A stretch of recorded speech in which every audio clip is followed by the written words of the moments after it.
Arthur एक ट्रेनिकल king है जो दुनिया पर अपने लोहे के हथियार के साथ राज करता है। जब वो सिंहासन पर चढ़ रहा था, उसने अपने दुश्मन को मार डाला, शहरों को नौकट किया और कई अत्याचारों को अपने ताकत के लिए किया।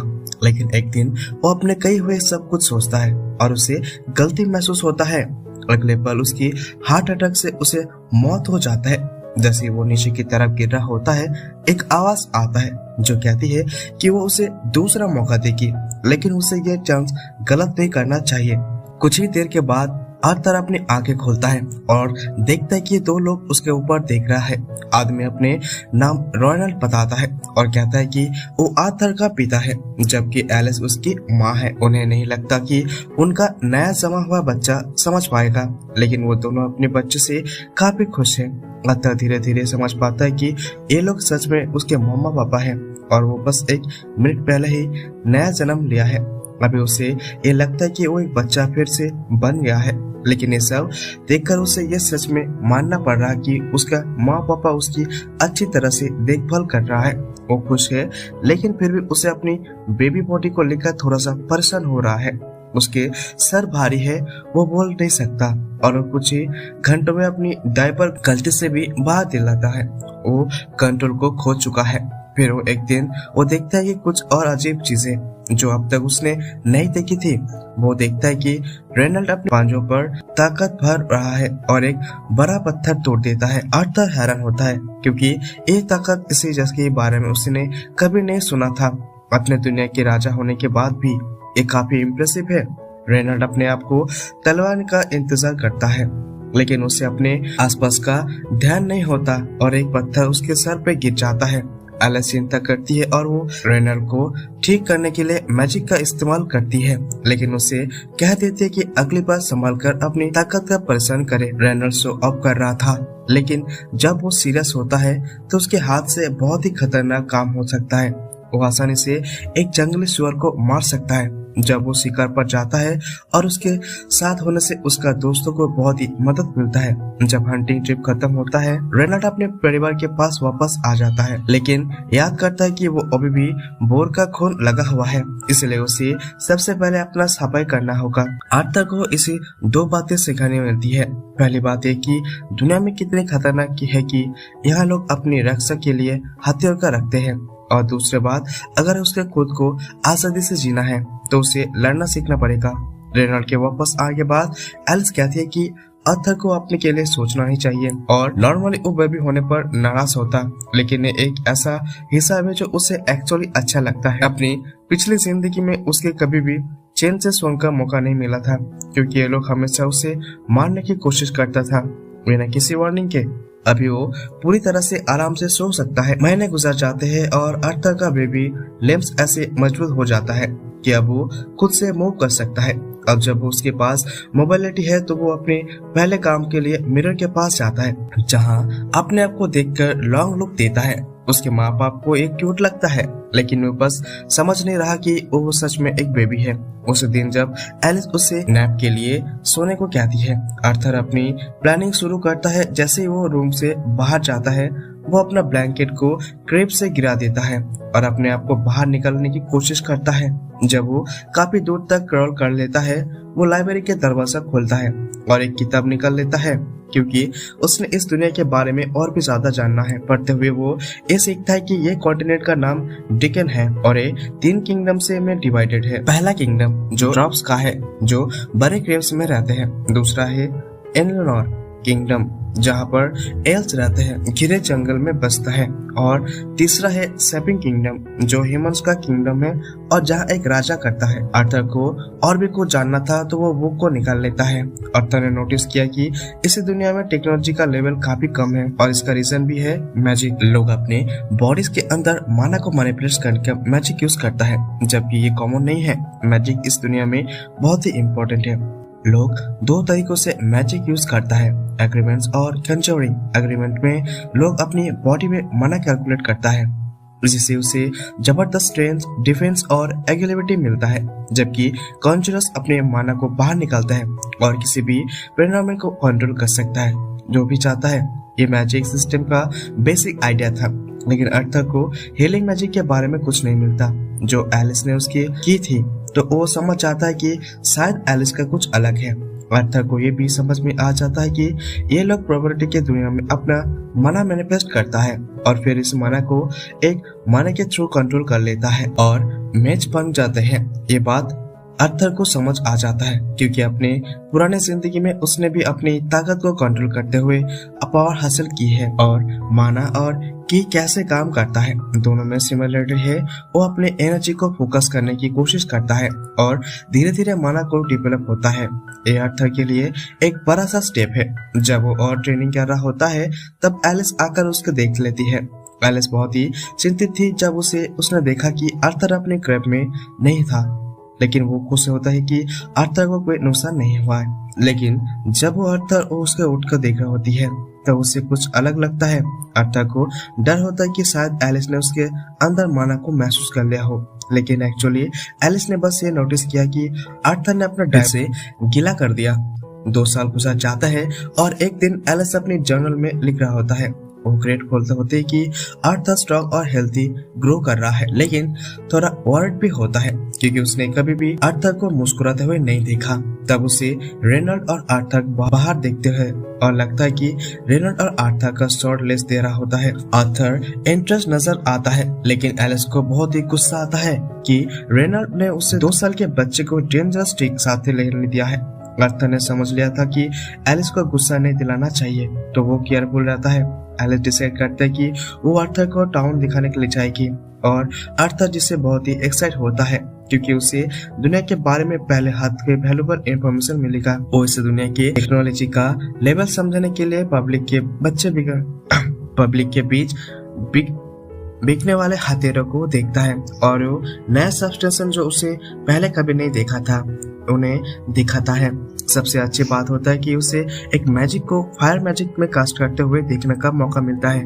तो ओवरऑल ये ट्रिप आर्थर के लिए बहुत ही वैल्यूएबल साबित होता है। दिन के एंड तक आर्थर का बेबी बॉडी तक थक होता है और वो सोने की कोशिश करता है, लेकिन एलिस उसे नैप लेने की सोचती है।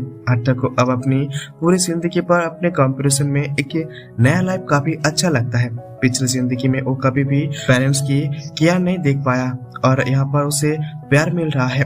आर्थर जल्दी से एलिस को कंधे पर सो जाता है, तो एलिस उसे क्राइब में ले जाता है और रास्ते में उसे बताता है कि वो कितना प्राउड फील करती है। उसे देखकर एलिस को पता है कि आर्थर काफी एडवेंचरस है क्योंकि वो हमेशा अपने बेड से निकलकर बुक्स पढ़ने जाता है। एलिस समझाता है कि वो रेनल्ड से यह स्पिरिट लेकर आया होगा, लेकिन वो चाहता है कि वो यहाँ पर आर्थर रहे और पीसफुली लाइफ एंजॉय करे, लेकिन अगर वो खुश है तो उसे सपोर्ट करेगी। अगले दिन आर्थर विंडो के पास खड़ा होता है और रेनल्ड को बाहर प्रैक्टिस करते हुए देखता है। वो मैजिक को क्लोज से देख रहा था और वो एक्साइट होता है। रेनल्ड अपने बॉडी में मना कैलकुलेट करना शुरू करता है और धीरे धीरे पत्थर उनसे शुरू हो जाता है। रेनल्ड को ये लगता है कि ये सब बहुत ही जबरदस्त है, लेकिन रियलिटी में ये सब इम्प्रेशन नहीं होता। रेनल्ड के स्पिरिचुअलिटी एग्रीमेंट है, इसीलिए उसका मैजिक अपने बॉडी के यूज करते वक्त ज्यादा एफिशिएंट होता है। आर्थर को अपने फादर इसके पावर देखकर मोटिवेशन मिलता है और वो ट्रेनिंग करने का सोचता है, लेकिन जैसे ही वो टेबल से नीचे उतरने वाला था, एलिस उससे नैप के लिए कुछ क्या देती है। आर्थर अब तक बोल नहीं सकता, लेकिन वो विनिंग करने लगता है कि एलिस उसे बता देती है कि अभी बुक्स पढ़ने का वक्त नहीं है क्योंकि उसे नैप लेना है। नॉर्मली आर्थर कुछ नहीं कर सकता, लेकिन उसे अब लेजेंडरी टेक्निक सीख ली है, पाउटिंग। आर्थर अपने क्यूटनेस का इस्तेमाल करते हुए एलिस से बुक्स पढ़ने का मनवा लेता है। जब आर्थर अकेला होता है तो अपने माना कोर्स से साथ ट्रेनिंग करता है। 2 साल में उसे अपने माना काफी अच्छे से कंट्रोल कर लिया है। वो माना को फ्रेगमेंट्स के अपने बॉडी में इकट्ठा करते हुए और एक माना कोर बना लेता है। अब उसे बस थोड़ा और इफोर्ट चाहिए था और उसे अपने पहले स्पेल कास्ट करने के लिए, लेकिन आर्थर अपने माना की ताकत को अंडर एस्टिमेट किया और अपने घर को उड़ा देता है। एक्सप्लोजन इतना बड़ा होता है कि रेनल्ड का बैग भी पूरा जल जाता है, लेकिन रेनल्ड और एलिस को खुद ठीक होता है। जब रेनल्ड लाइब्रेरी तक पहुंच जाता है तो वो हैरान हो जाता है कि आर्थर बिल्कुल सेफ है और वो एक्सप्लोसिव सिक्योर भी है। ये एक छोटा सा बच्चा था जो कि मैजिक को इस्तेमाल कर रहा था जब तक वो 12 साल का नहीं हो जाता, लेकिन आर्थर ने माना को मास्टर कर लिया है। आर्थर अपने पेरेंट्स को देखने लगता है और वो भूल जाता है कि घर गिर रहा है। अब वो तो रूफ बीम्स के ऊपर गिर जाता है। वो भाग नहीं पाता, लेकिन एलिस और रेनॉल्ड उसे बचाने के लिए तुरंत ही दौड़ कर आता है। एलिस अपनी बॉडी से शील्ड यूज करती है। रेनॉल्ड अपने मैजिक से ड्राइव्स को ब्लॉक कर लेता है। ये पहली बार था जब कोई उसका जान बचाने के लिए अपनी जान दे पर लगा दिया था और एलिस के आंसू देखकर आर्थर भी रो पड़ता है। आर्थर अपनी पुरानी जिंदगी के कुछ घंटों को याद कर रहा था जब किसी ने उसे मारने की कोशिश की थी। गार्ड्स ने उस आदमी को पकड़ लिया जो मार दिया जाना था, लेकिन काउंसिलर ने उस पर दया दिखाई और फैसला किया कि उसे और इसका परिवार को उन्हें देश भेज दिया जाएगा जब तक अंतिम फैसला ना हो। वो आदमी काउंसिल से अपनी फैमिली को छोड़ देने के लिए गुजारिश कर रहा था क्योंकि उसका कहना था कि उससे जो गलती की थी वो सिर्फ उसकी थी और वो चाहता था कि सिर्फ उसे ही देश से निकाल दिया जाए और उसकी फैमिली को यहाँ पर छोड़ दिया जाए। लेकिन काउंसिल ने उसका कुछ भी नहीं सुना। क्या कर उसने एक माफी न होने वाला पाप किया है, क्योंकि राजा वो रोशनी थे जो किंगडम को रोशन करता है। उसे आदमी ने फिर भी अपने परिवार के लिए राजा से दया की विनती की, लेकिन एक हेरिटेंस के पल में ही राजा ने उसके पत्नी और बेटे को उसके सामने ही मार दिया और वो बस चौंक गया था। और फिर उसने बस इतना कहा, शुक्रिया राजा, और उनके दुख से मौत करने के लिए। अगर आपको ये वीडियो पसंद आए तो इसे लाइक करना ना भूलिए और ऐसे ही कंटेंट देखने के लिए चैनल को सब्सक्राइब करें। चलो वीडियो के आगे बढ़ते हैं।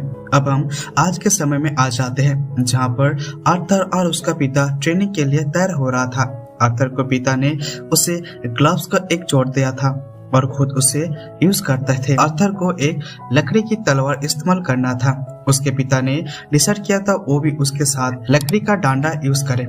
ट्रेनिंग के दौरान आर्थर अपने पिता को मार नहीं पाया। इसका मतलब था कि उसे पिता ने अपने धंधे को मैजिक से इनहेंस किया था। सबसे हेरिटेड की बात है कि आर्थर ने लकड़ी के तलवार को भी इनहेंस किया जो उसके पिता को हैरान कर दिया था। उसने अपने पिता का लकड़ी डांडा तोड़ दिया। फिर आर्थर के पिता और माँ के बीच बहुत ही लंबा झगड़ा हुआ क्योंकि उसके पिता ने डिसाइड किया था कि आर्थर के लिए एक असली टीचर को बुलाया जाए, लेकिन उसकी माँ ने इसमें मना कर दिया।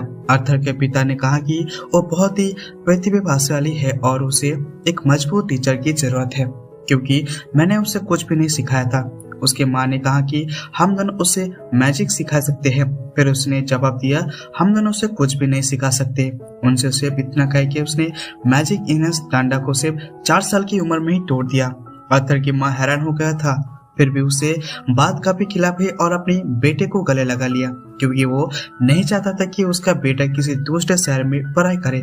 उसके पिता ने कहा कि यह उसके लिए फायदेमंद होगा और माँ ने जवाब दिया, क्या तुम्हें अपने प्यारे बेटे को छोड़ देना चाहते हो और उसके साथ नहीं रहना चाहते हो? इसके पिता ने कहा, बिल्कुल नहीं, मैं भी उसे बहुत ही प्यार करता हूँ, उसके साथ रहना चाहता हूँ, पर मैं चाहता हूँ उसका भला हो। वो दोनों काफी देर तक झगड़े थे। तभी आर्थर ने सजेस्ट किया कि वो सब मिलकर शहर जाएंगे और वो वहाँ पर ट्रेनिंग करेंगे। इन्होंने इस आइडिया को पसंद किया और पैकेजिंग शुरू कर दी। इसी दौरान वो अपनी बेटे की को भी देखकर खुश थे और उसे एक प्रतिभाशाली बच्चे कह रहा था जो कि बहुत ही आगे जाएगा, लेकिन आर्थर ने वहाँ पर प्यारी भरी नजरों से देख रहा था। बाद में एक टीम आई और आर्थर के पिता ने उसे अपनी परिचय दिखाने को कहा। आर्थर ने उन्हें अपनी परिचय दिया और आदमी ने कहा, मैं तुमसे पहले भी मिल चुका हूँ जब तुम छोटे थे और मुझे यकीन है कि तुम यहाँ पर याद नहीं होगा। लेकिन आर्थर ने अपने आप से कहा, मुझे याद है, ये वही ट्विन हार्टर्स टीम है जिसे मेरे मम्मी पापा शामिल है। बाकी टीम के साथियों ने आर्थर का स्वागत किया, अपने परिचय दिया। आखिरकार हेलेना नाम की टीम मेंबर कहा कि वो खुश है कि आर्थर के उनके साथ है। फिर वो सफर निकलने और सफर कर रहे थे जहां आर्थर ट्रांसपोर्टेशन का तरीका बिल्कुल नया और अजीब लगा क्योंकि ये उसकी पुरानी जिंदगी के फैसले से अलग था। बाद में उन्होंने रॉकबेथ लिया और पता चला कि वो एक्सरस नाम का शहर जा रहा था। आर्थर सोच रहा था कि ये काफी एक्साइटिंग होगा, लेकिन तभी एक समस्या आ गया था। प्रीडेटरी वुल्व्स आ गए थे। टीम के सदस्यों ने खड़े होकर आसानी से उन वुल्व्स को मार दिया। आर्थर हैरान हो गया था जो कुछ उसने देखा। हर टीम मेंबर अपने पावर का इस्तेमाल करके कुछ वुल्व्स मार दिया। आर्थर ने सोचा कि ये टीम अच्छे से काम कर रहा है और अपनी पावर का इस्तेमाल बहुत ही अच्छे तरीके से कर रहा है और उसे भी चलते उन्हें भी शामिल करना जरूरत है। जब रात होता है तो उन्होंने वुल्व्स को खाना बनाया। आर्थर के पिता ने उसके कहा कि वो खाने के बारे में शिकायत ना करे, क्योंकि वो एक डेंजरस सफर पर है और उनके ज्यादा सुविधा नहीं मिलेगा। लगता है कि आर्था के हाथ कर चोट लगा है, और जब आर्था ने इस बात को नोटिस किया तो उसका पिता ने कहा कि ये तो पता नहीं था। उसका माँ उसकी इलाज करने वाली थी, लेकिन टीम के सदस्यों ने उसका कहा पहले उनको दिखाई देने ना दे, ताकि उसकी स्पेशल मैजिक और रेयर एबिलिटीज पब्लिक में ना आए, वरना उन्हें टारगेट किया जा सकता है। इसी वजह से वो अपने पिता के साथ गांव में रहते थे, जहां कुछ प्राइवेसी थी। जब इलाज हो गया तो वहां पर आदमी ने आकर आर्था के पिता से कहा कि वो सोने पहले ही थोड़ा सा ट्रेनिंग करना चाहता है, इसलिए उन्हें पर आर्था को ट्रेनिंग के लिए मांग लिया। सब लोग खड़े हो गए और आर्था ने अपने आप से कहा ये ट्रेनिंग आसान नहीं होने वाला, लेकिन वो इसे मना भी नहीं कर सकता। आर्था ने अपने आप को याद दिलाया कि वो सिर्फ 4 साल का है। फिर ट्रेनिंग शुरू होता है। आदम ने अपनी हथियार को इनहेंस किया। आर्था ने सोचा लगता है वो इसे सीरियस ले रहा है, तो आर्था ने भी अपने हथियार और अपने पैर को इनहेंस किया। आदम हैरान हो गया था, और फिर आर्था ने इतनी तेज रफ्तार से दौड़ना शुरू किया। सब लोग तो हैरान हो गए। जब वो गिरने वाला था तो आदम ने उसका फायदा उठाया, उस पर अटैक किया। उनके बीच ये बैटल काफी इंटेंस थी और आदम ने प्यार से नहीं मार दिया, लेकिन एक टीम मेंबर ने आर्थर को बचाया। बाकी टीम के सदस्यों ने आदम को इस बात के लिए डांट दिया और वो थोड़ा ज्यादा ही कठोर हो गया था। एडम ने खुद को रोकते हुए कहा, मुझे माफ करना पड़ेगा, तुम लोग इसे छोटे मॉन्स्टर से नहीं लड़ रहे थे। उसके बाद एक फीमेल टीम मेंबर आर्थर के पास बिजली की रफ्तार से आई और उसके पास खड़े हो गए। आर्थर हैरान रह गया था, लेकिन आर्थर से पूछा कि उसने ऐसा कैसे किया। आर्थर उसकी तरफ देखकर और सोचा, मुझे ये नजर पहचाने लगता है। ये वही नजर है जो तब होता है जब कोई अपना मन बनाता है कि जब तक जो चाहे मिल ना जाए तब तक पीछा नहीं छोड़ेगा। उसके बाद उसका सफर जारी रहता है। कभी कभी वो रुकता है ताकि आर्थर को ज्यादा ट्रेनिंग कर सके और इंफॉर्मेशन गैदर कर सके। कभी कभी आर्थर कहता है कि वो नए नए चीजें सीख रहा है और उसके पीछे जिंदगी का ज्ञान उसके काम आ रहा है। इसी दफा वो अपनी पैरों का रिफॉर्मेशन कर रहा था, जैसे उसके साथ मिलकर, ताकि वो अपने जिस्मिन को और भी सिखा सकते हैं। जिस्मिन उसके अच्छे से ख्याल रखता है और उस पर नजर भी बनाए रखता है। फिर एक दिन कुछ अनएक्सपेक्टेड हुआ है। जब जैस्मिन ने उसका बर्थडे याद रखा था, उसका एक गिफ्ट दिया ताकि उसके सिखाया गया सब कुछ लिए थैंक यू कह सके। गिफ्ट एक छोटा सा ड्रैगन था। आर्था ने मजाक में कहा कि लगता है जैस्मिन उसे इंटरेस्ट है। सब लोग हैरान हो गए क्योंकि जैस्मिन का इस तरह से रिश्ता किसी से साथ होने के लिए काफी रेयर था। फिर वो लोग अपना सफर कंटिन्यू करने लगा। जब आर्थर अपनी माँ से बात कर रहा था, उसने देखा कि माँ थकी हुई लग रही थी। जब उससे पूछा कि क्या हुआ, तो माँ उसने कहा कि वो ठीक है, लेकिन आर्थर को फिर भी बेचैनी हो रही थी। सफर जारी रहा और एक वक्त आ गया। आर्थर अपनी माँ के साथ कैरेज में बैठा हुआ था और अचानक से कैरेज रुक गया है। वो लोग बैंडिट्स का एम्ब्यूस में आ गया था। उन्होंने फाइट बैक करने के लिए कोशिश की, लेकिन बैंडिट्स ने उन्हें चारों तरफ से घेर लिया था और सिचुएशन काफी खराब लग रही थी। बैंडिट्स लीडर ने कहा, आर्थर और बच्चों को मत मारना, उसकी वैल्यू कम हो जाएगी। आर्थर ने सोचा हर दुनिया में यही प्रॉब्लम्स कॉमन होता है। तभी बैंडिट्स ने फुल फोर्स से अटैक कर दिया। आर्थर की माँ ने उसे समझाने की कोशिश की कि ग्रुप के सभी मेंबर्स अपनी पूरी शिद्दत से लड़ाई शुरू कर दी। वो एक एक करके बैंडिट्स को गिराया था। आर्थर ने देखा कि उनके ग्रुप का स्किल और स्टेज में बेहतर था, लेकिन बैंडिट्स के पास नंबर के एडवांस था और वो धीरे धीरे उनका ग्रुप थकने लगा। और तभी एक बैंडिट ने आर्थर के पिता पर वार कर दिया और उन्होंने उसे गिरा दिया। उन्होंने पे चोट लगाई। जब आर्थर और उसकी माँ उनकी मदद करने आई तो आर्थर का पिता ने मना कर दिया और कहा कि चोट इतना सीरियस नहीं है, लेकिन अगर किसी को उसकी माँ का पावर्स के बारे में पता चल गया तो वो और भी ज्यादा खतरा बन जाएगा।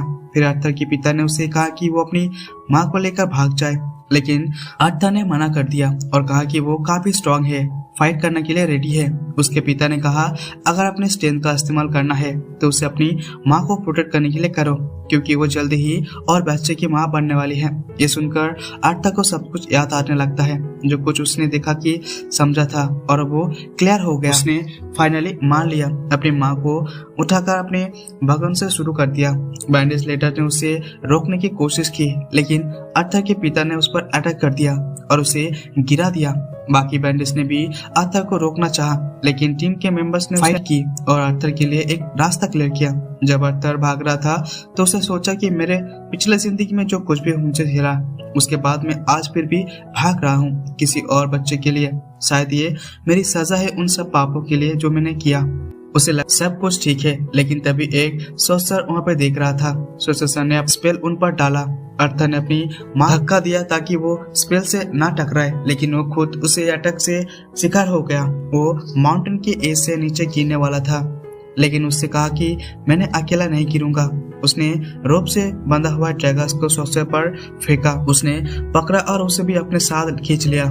टीम के लोग आर्थर को बचाने की कोशिश कर रहे थे, लेकिन वो टाइम पे उसे नहीं पहुंच पाए। आर्थर सोच रहा था मैंने इस जिंदगी में कुछ भी नहीं पाया, लेकिन अब मैं समझ गया कि अपने परिवार को प्रोटेक्ट करने का मतलब क्या होता है। उसने वो आंसू समझकर किसने उसी वक्त बनाया था जब उन्हें पता था कि वो अपने परिवार को दोबारा नहीं देख पाएंगे, और उसने सेल्फ सैक्रिफाइस असली मतलब समझा। उसने सोचा कि वो बड़ा भाई बनने का उम्मीद रखता था, लेकिन लगता है कि अब वो नहीं हो पाएगा। फिर हम देखते हैं कि आर्थर जंगल में नीचे गिर रहा है, लेकिन वो बच गया। अचानक से बड़ा क्रिएचर, वही बीस्ट वो पिछले एपिसोड में था, उसके पास आता है और आर्थर उससे क्रिएचर को देखकर डर जाता है। मॉन्स्टर को देखकर आर्थर बिल्कुल पेटिफाइड हो जाता है और वो कुछ कह नहीं पाता। आर्थर को लगता है कि मॉन्स्टर ने उसे यहाँ पर बुला लिया है, तो वो उसे मारने की कोशिश करता है, लेकिन वो बस अपनी उंगली से उसे पीछे कर देता है। वो उससे कहते हैं कि वो उसका दुश्मन नहीं है, और उठकर वो किच जादू का फल तोड़ती है जो अपने ही उगाए हुए एक रहस्यमय पौधे से लेकर आर्थर को खाने के लिए देता है। ये समझकर कि उसे अपने घाव ठीक करने के लिए खाना और पोषण चाहिए। आर्थर को ये बिल्कुल यकीन नहीं होता है कि यह भयंकर मॉन्स्टर उसे एक केयरिंग माँ की तरह पेश आ रही है। वो उसकी नायत पर शक करता है, लेकिन जब उसके घाव दर्द करता है और वो हिल नहीं पाता तो वो बेहोश होकर रोता है। मॉन्स्टर वाली औरत उसे वादा करता है कि वो उसका मन में जो भी सवाल है वो उसका जवाब देगा।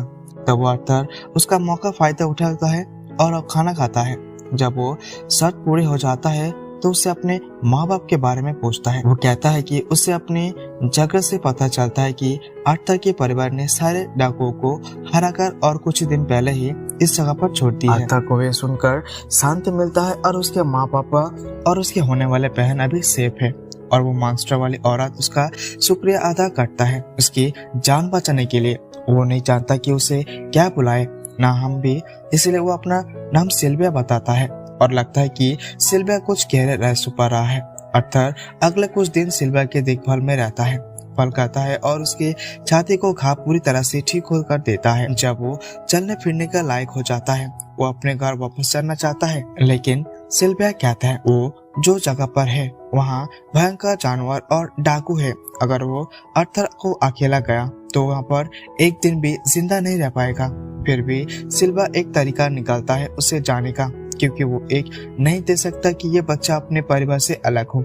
अपने जादू की आखिरी ताकत से वो एक डायमेंशनल रिफ्ट को खोलने की तैयारी करता है। इसी दौरान आर्थर ने अपने दिन शॉर्ट प्रैक्टिस करते हुए गुजारता है। वो अपने आप से बहुत सोचता है कि ये भयंकर देखने वाले मॉन्स्टर क्यों उसे इतना प्यार कर रही है, और वो किसी वजह से अपने सेंस पे एक छत पे छुपा रही है। लेकिन सिल्विया अपने बारे में कभी भी किसी को कुछ नहीं कहती है और उसके पास जाने का कोई तरीका भी नहीं है। ट्रेनिंग के बाद वो अपने मोनर को सुधारने के लिए ध्यान लगाना लगता है, जो सिल्विया की रुचि का कारण बन जाता है।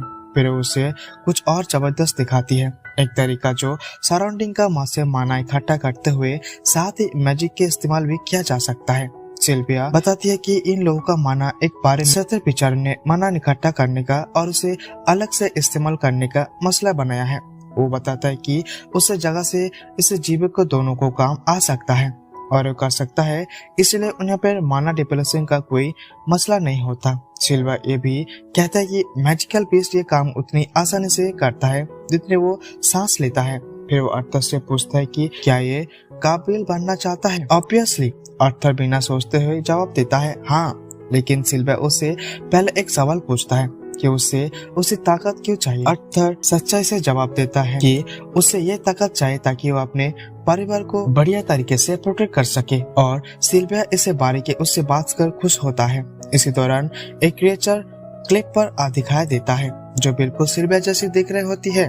वो कहता है कि सिल्विया को ढूंढ रहे हैं जो अपने किंगडम से भाग गई है। और फिर एक और फ्लैशबैक में हम देखते हैं कि आर्थर अपने पिछले जीवन में एक राजा था। सुबह उठकर वो अपने सबऑर्डिनेट को एक ऑफिस जाता है जो एक मेंबर ऑफ पार्लियामेंट है। आर्थर उसे सीधे कहता है कि वो बस नाम का राजा है, असली ताकत तो पार्लियामेंट का पास है। आर्थर का मानना है कि वो बस एक डिवाइस है, एक हवाई राजा जो अपने देश का समस्या का सामना कर रहा है। उसका सबऑर्डिनेट उसे समझाने की कोशिश करता है, लेकिन फिर भी कुछ वक्त बाद आर्थर का मिस्टीरियस असिस्टेंस हो जाता है। जब आर्थर अपने नए ताकत का इस्तेमाल करने की कोशिश करता है जो सिल्विया उसने दी थी, वो अपने पिछले जीवन को याद करता है जहाँ उसे कभी ये समझ जाता नहीं था कि वो अपने आप को अपनी ताकत के लिए इतना दबा रहा है। उसी मोमेंट पर ताकत उसे पर पूरी तरह से गिरते हैं और अपने अंदर से एक बहुत ज्यादा ताकत महसूस करता है। अभी सवाल वही है, अब उसे ताकत को यह क्या करेगा। जैसे वो एनर्जी के साथ प्रैक्टिस करता है, सिल्विया अचानक से उसे पत्थर पर फेंक देता है।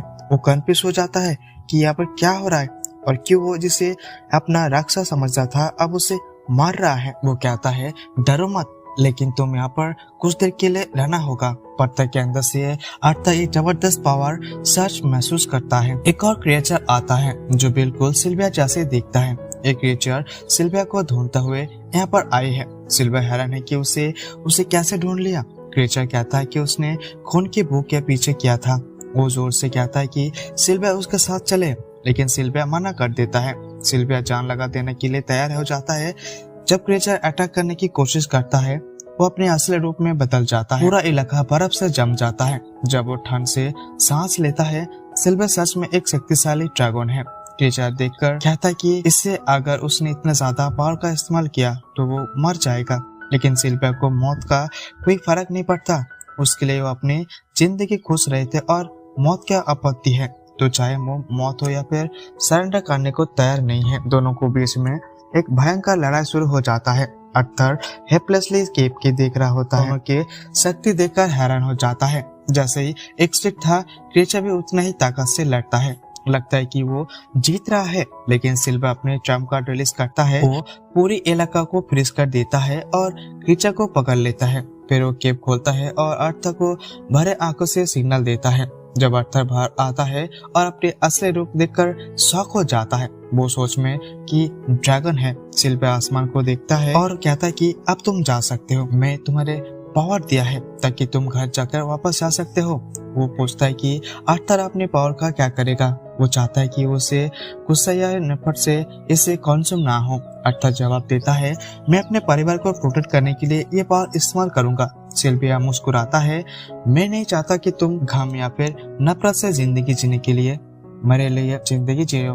मेरे लिए ये पावर बदला लेने या फिर लड़ाई करने के लिए नहीं है। मैं चाहता हूँ कि तुम सबको प्यार दो और का जिंदगी जियो। आर्थर का जवाब उसे डीपली इमोशनल बना देता है। फिर सिल्विया उसे ड्रैगन के अंदर एक और फांक देता है और कहता है कि अंडा को पंख से लपेट ले लो। फिर वो आर्थर को छुपा देती है और उसके जबरदस्त एनर्जी देती है और फिर वो आर्थर को छुट्टी दे देती है। उसे एक जबरदस्त एनर्जी का फ्लो महसूस होता है।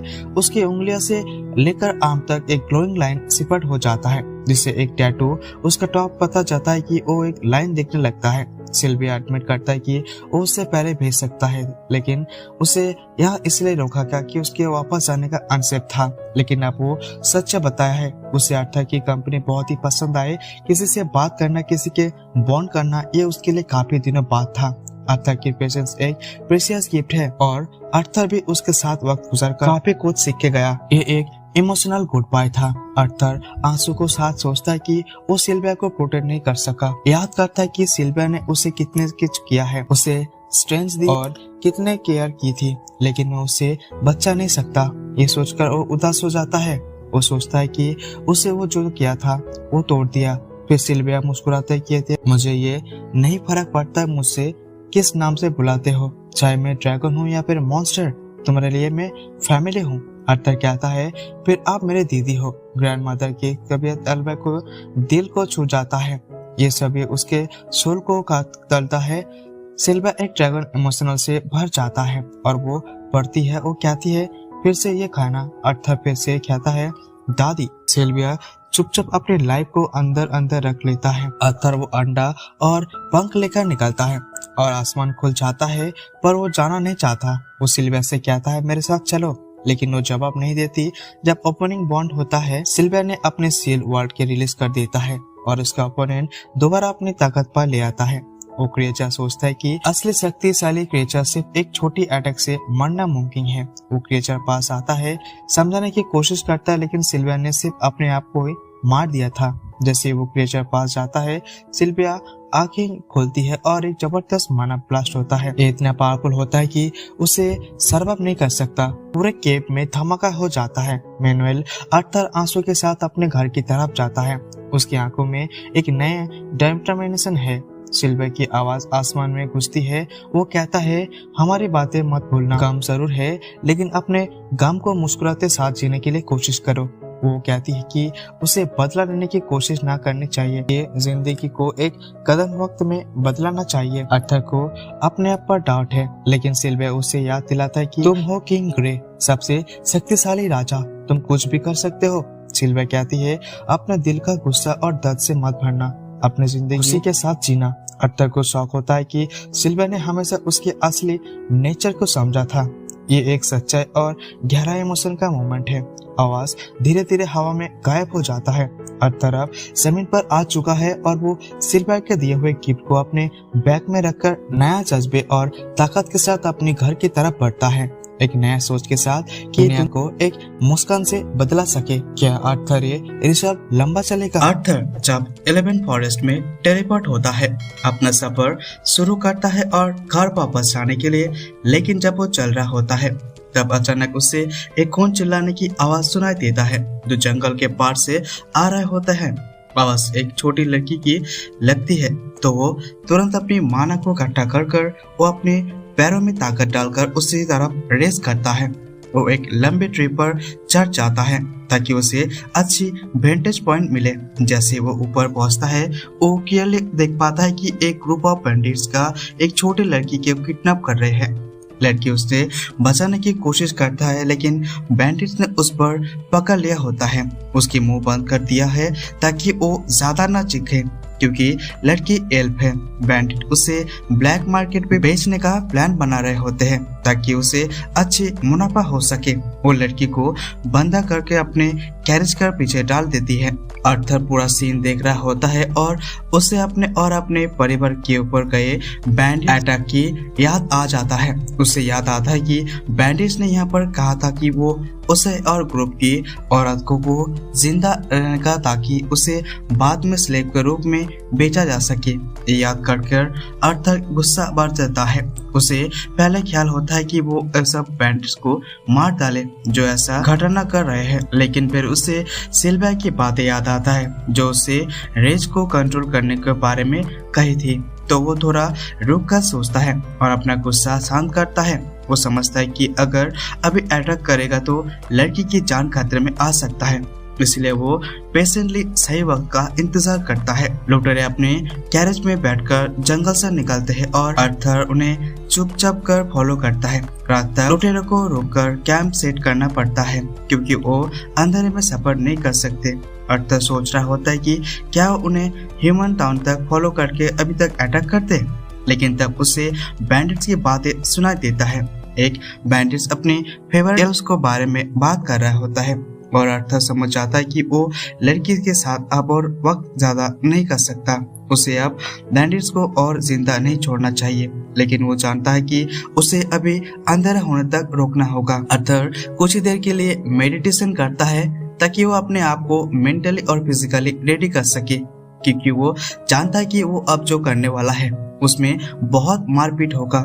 जैसे ही रात काफी अंधेरा हो जाता है, अर्थर अपनी आंखों खोलता है और अपने अटैक का प्लान बनाता है। उसे पता चलता है कि बैंडिट्स के पास एक हॉर्न वोल्व्स है जो उन्हें अपने लेस पे बंधे हुए है और ये देखकर उसे कुछ ओट लगता है क्योंकि वोल्व्स अपने आसपास एक ह्यूमंस को बिना किसी रेजिस्टेंसिंग को फॉलो कर रहा है। वो इन वोल्व्स को अपने फायदे के लिए यूज करने का प्लान बनाता है। अर्थर कुछ पत्थर वो वोल्व्स के ऊपर मार देता है और लुटेरे को वोल्व्स के होलिंग की आवाज सुनाई देता है। लुटेरे का लीडर एक लुटेरे को ऑर्डर देता है कि वो जाकर वोल्व्स को चुप कराए। जैसे वो बैंडिट्स वोल्व्स को चुप कराने के लिए उठता है, अर्थर अपनी मोनोप्लेट समन करता है और बैंडिट्स के पीछे से जंप करके उसे मार देता है। अर्थर फिर उससे बैंडिट्स का वेपन ले लेता है और जब दोबारा बैंडिट आता है तो उसे पूछने के लिए क्या हो रहा है। अर्थर उसके पीछे जाकर उसका गला काट देता है। अब तक अर्थर 2 बैंडिट्स को मार चुका होता है, लेकिन उसका बॉडी ऑलरेडी थोड़ा एग्जॉस्ट हो गया था, तो उसे इस फाइट को जल्दी खत्म करना होगा। तब एक और बैंडिट्स आता है देखने के लिए कि बाकी 2 बैंडिट्स इतना टाइम क्यों ले रहे हैं, और अर्थर उसे भी तुरंत मारने की कोशिश करता है, लेकिन अनफॉर्चुनेटली वो वाइटल ऑर्गन्स को मिस कर देता है। बैंडिट्स चिल्लाता है और बाकी बैंडिट्स को अर्थर को होने पर पता चल जाता है।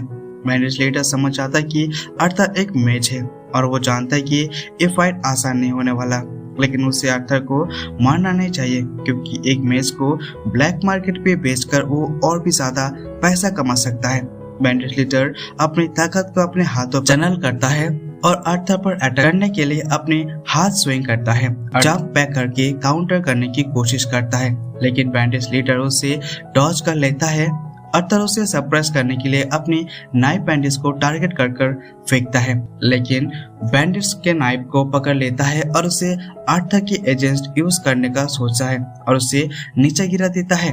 बैंडिट्स अर्थर को अपने पैरों पर उससे उठता है और उसे टॉन्ट करता है कि वो एक एडल्ट के सामने बिल्कुल भी मैच नहीं कर सकता। अर्थर समझ जाता है कि बैंडिट सही कह रहा है, इसलिए वो डिसाइड करता है कि अब वो अपनी मैजिक का यूज करेगा।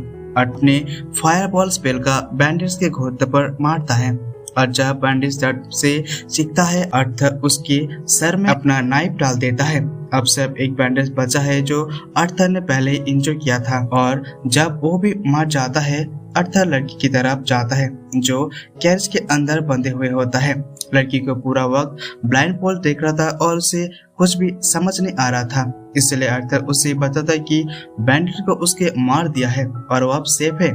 उसका नाम तेसिया है। और जब अर्थर उसे कैरेज से निकालता है और उसे घर जाने को कहता है, लेकिन जब तेसिया अर्थर के हाथ पर खून देखता है तो वो उसके लिए काफी चिंतित हो जाता है। अर्थर समझता है कि ये नॉर्मल है कि बच्चे खून देखकर डर जाते हैं, इसलिए वो डिसाइड करता है कि लड़की को डेड बॉडीज ना दिखाए। वो तेसिया से कहता है कि वो थोड़ी देर के लिए वहाँ रुक कर रहे और वो बैंडिट्स के बॉडी को ट्रैप से ढका जाता है। तेसिया पूछता है कि उन्हें बैंडिट्स को क्या हुआ जो उससे किडनैप कर रहे थे, और अर्थर उसे सच न कहकर बस से बोलता है कि उसका एक्सीडेंट हो गया था, इसलिए वो अब उसे परेशान नहीं करेगा। जब तेसिया को और कोई क्वेश्चंस नहीं होते तो अर्थर उसका सामना बैंडिट्स का कैरेज से निकलकर उसे गुड बाय बोलता है क्योंकि उसे अपना घर जाना था, लेकिन तेसिया उसके हाथ पकड़कर उसे रोकने के लिए कहती है क्योंकि वो अकेले नहीं रहना चाहते। अगर अर्थर उससे यहाँ छोड़कर चला गया तो ट्री को से मार खाएगी, और उससे पूछता है कि वो क्या अपने घर जाना चाहता है, और वो कहता है कि हाँ, लेकिन उसे नहीं पता कि अपना घर तक कितना टाइम लगेगा। अर्थर को कोई आइडिया पसंद नहीं आता, लेकिन उसे समझ आता है कि वो अगर तेसिया को अभी अकेला छोड़ देगा तो उसका जीना मुश्किल हो जाएगा, इसलिए वो उसे अपने साथ घर तक ले जाने का फैसला करता है। अर्थर ओल्स की तरफ देखता है जो बैंडिट्स ने पकड़े हुए थे, और वो सोचता है कि ये उनका ट्रांसपोर्टेशन के लिए यूज करेगा, लेकिन उसे भी ये पता होता है कि उसे ओल्स पर कंट्रोल कैसे करे, ये उसे नहीं आता, इसलिए वो डिसाइड करता है कि उसे वैसा ही छोड़ दे। तेसिया कहता है कि उनका मैजिक कलश हाथ देना चाहिए ताकि वो वापस जंगल में चला जाए। अर्थर उससे वार्न करता है कि वुल्स उनको अटैक कर सकता है। तेसिया कलश को उतार देता है, लेकिन वो सोचता है कि वो ठीक रहेगी क्योंकि उसने वुल्स को कुछ नहीं किया जो उन्हें गुस्सा दिलाए, और क्योंकि वो फॉरेस्ट की रेसिडेंट है उसका काम है कि ये क्रिएचर्स का ध्यान रखना। धीरे धीरे वो कलश उतार देता है और सच में वुल्स पीसफुली फॉरेस्ट में वापस चला जाता है। अगले सुबह अर्थर और तेसिया अपने सफर को एल्फ विलेज की तरफ जाने के लिए शुरू करता है। कुछ देर बाद वो रुककर खाना खाता है। अर्थर थोड़ा स्ट्यू बनाता है और तेसिया कहता है कि वो क्या खाए क्योंकि उसे ज्यादा एनर्जी की जरूरत पड़ेगी लंबी जर्नी के लिए। तेसिया को स्ट्यू का स्मेल थोड़ा अजीब लगता है, लेकिन अर्थर को कोई वर्ल्ड क्लास शेफ नहीं है, बस एक सूखा मीट और नमक से बना था, इसलिए टेस्ट उतना अच्छा नहीं होता, लेकिन कुछ तो है। तेसिया अर्थर से पूछता है कि वो एशियन फॉरेस्ट में पहले क्यों आया था, क्योंकि ह्यूमंस का यहाँ पर आना रेयर है और अकेला बच्चा तो और भी रेयर है। अर्थर उसे बताता है कि कैसे वो अपना परिवार से अलग हो गया और यहाँ आ गया। फिर वो तेसिया से पूछता है कि एलेनोर किंगडम में रहना कैसे होता है। और तेसिया उसे बताता है कि उसे बहुत ही अच्छा लगता है। उसका माँ बाप काफी बिजी होता है काम में, इसलिए वो अपना ज्यादा टाइम अपना सर्वेंट और ग्रैंडफादर के साथ गुजारता है। सफर जारी रहता है, लेकिन तेसिया को ये पता नहीं होता कि उसका गांव कितने दूर है, इसलिए वो नहीं समझ पाता कि सफर कितना लंबा होगा। ऊपर से वो उल्स जो तेसिया ने रिलीज किया था, उन्होंने आपके पीछा करना शुरू कर दिया है। अर्थर काफी सोचता है कि अगर उन्हें पहले मार दिया होता तो ज्यादा अच्छा होता। रात को अर्थर डिसाइड करता है कि वो टेंट को बाहर गार्ड बनकर रहेगा ताकि वुल्स उन पर अटैक ना करते जब वो सो रहे होंगे। लेकिन तभी थोड़ी देर बाद तेसिया अपने सर पर बाहर निकलता है। अर्थर से कहता है कि वो बेड पर आ जाए। अर्थर उससे कहता है कि वो थोड़ा और टाइम के लिए जागते रहेगा, लेकिन तेसिया काफी धीरे उसकी होता है और उसके कहता है कि वो उसका साथ दिन के अंदर आए। अर्थर फिर मान जाता है और डिसाइड करता है कि वो तेसिया के लिए टेंट के अंदर से वॉच करेगा। तेसिया ये प्रिटेंस करने की कोशिश करती है कि वो डर नहीं रही, लेकिन वो अर्थर से कहता है कि वो उसके पास हमेशा रहे जब तक वो सोए। और रात को तेसिया अर्थर से पूछता है कि क्या ये सच है कि सब ह्यूमंस परवर्ट्स होते हैं और कई वाइफ्स रहते हैं। अर्थर थोड़ा सरप्राइज हो जाता है और पूछता है कि ये बातें उसने कहाँ से सुनी। तेसिया कहता है कि उसके ग्रैंडफादर ने ये बताया था। अर्थर ये डिनाई नहीं कर पाता कि कुछ लोग ऐसे होते हैं, खासकर ग्रेट फैमिली में, लेकिन ज्यादातर ह्यूमंस मॉडेस्ट होता है। तेसिया अर्थर की बातें मानता है, फिर पलटकर टर्न से सो जाता है। अगले सुबह अर्थर और तेसिया अपने सफर जारी रखता है, लेकिन अर्थर को दर्द उसके चेहरे पर बढ़ रहा होता है। तेसिया उसे माफी मांगता है और मदद कर पाई, लेकिन अर्थर कहता है कि कोई बात नहीं। फिर तेसिया अर्थर से पूछता है कि क्या वो उसे आरती बुला सकता है, क्योंकि अब उसे अपना दोस्त समझ रहे हैं। अर्थर कहता है कि उसे कोई प्रॉब्लम नहीं है और तेसिया थोड़ी सरप्राइज हो जाता है। अर्थर ने कोई ज्यादा रिएक्शन नहीं दिया। फिर अर्थर मजाक करते हुए कहता है कि वो हर पल को क्रिस करेगा जब लेडी तेसिया उसे दोस्त समझता है, लेकिन तेसिया नाराज हो जाता है और कहता है कि अर्थर चाइल्डिश मत बनो। अर्थर सोचता है कि ये फनी है क्योंकि तेसिया वो लड़की है जो हर वक्त उसे अपने पास रहने के लिए कह रही होती है क्योंकि वो डर गई थी। लेकिन तेसिया कहते हैं कि ये अलग बात थी। मजाक साइड में अब जब अर्थर सोचता है कि वो रियलाइज करता है कि तेसिया उसके पहले दोस्त थे, क्योंकि उसे पुरानी दुनिया में लोग उसे इतना डरते थे कि कभी सच में उसके पास कोई दोस्त नहीं था। तभी तेसिया कुछ फेमिलियर दिख रहे होते हैं।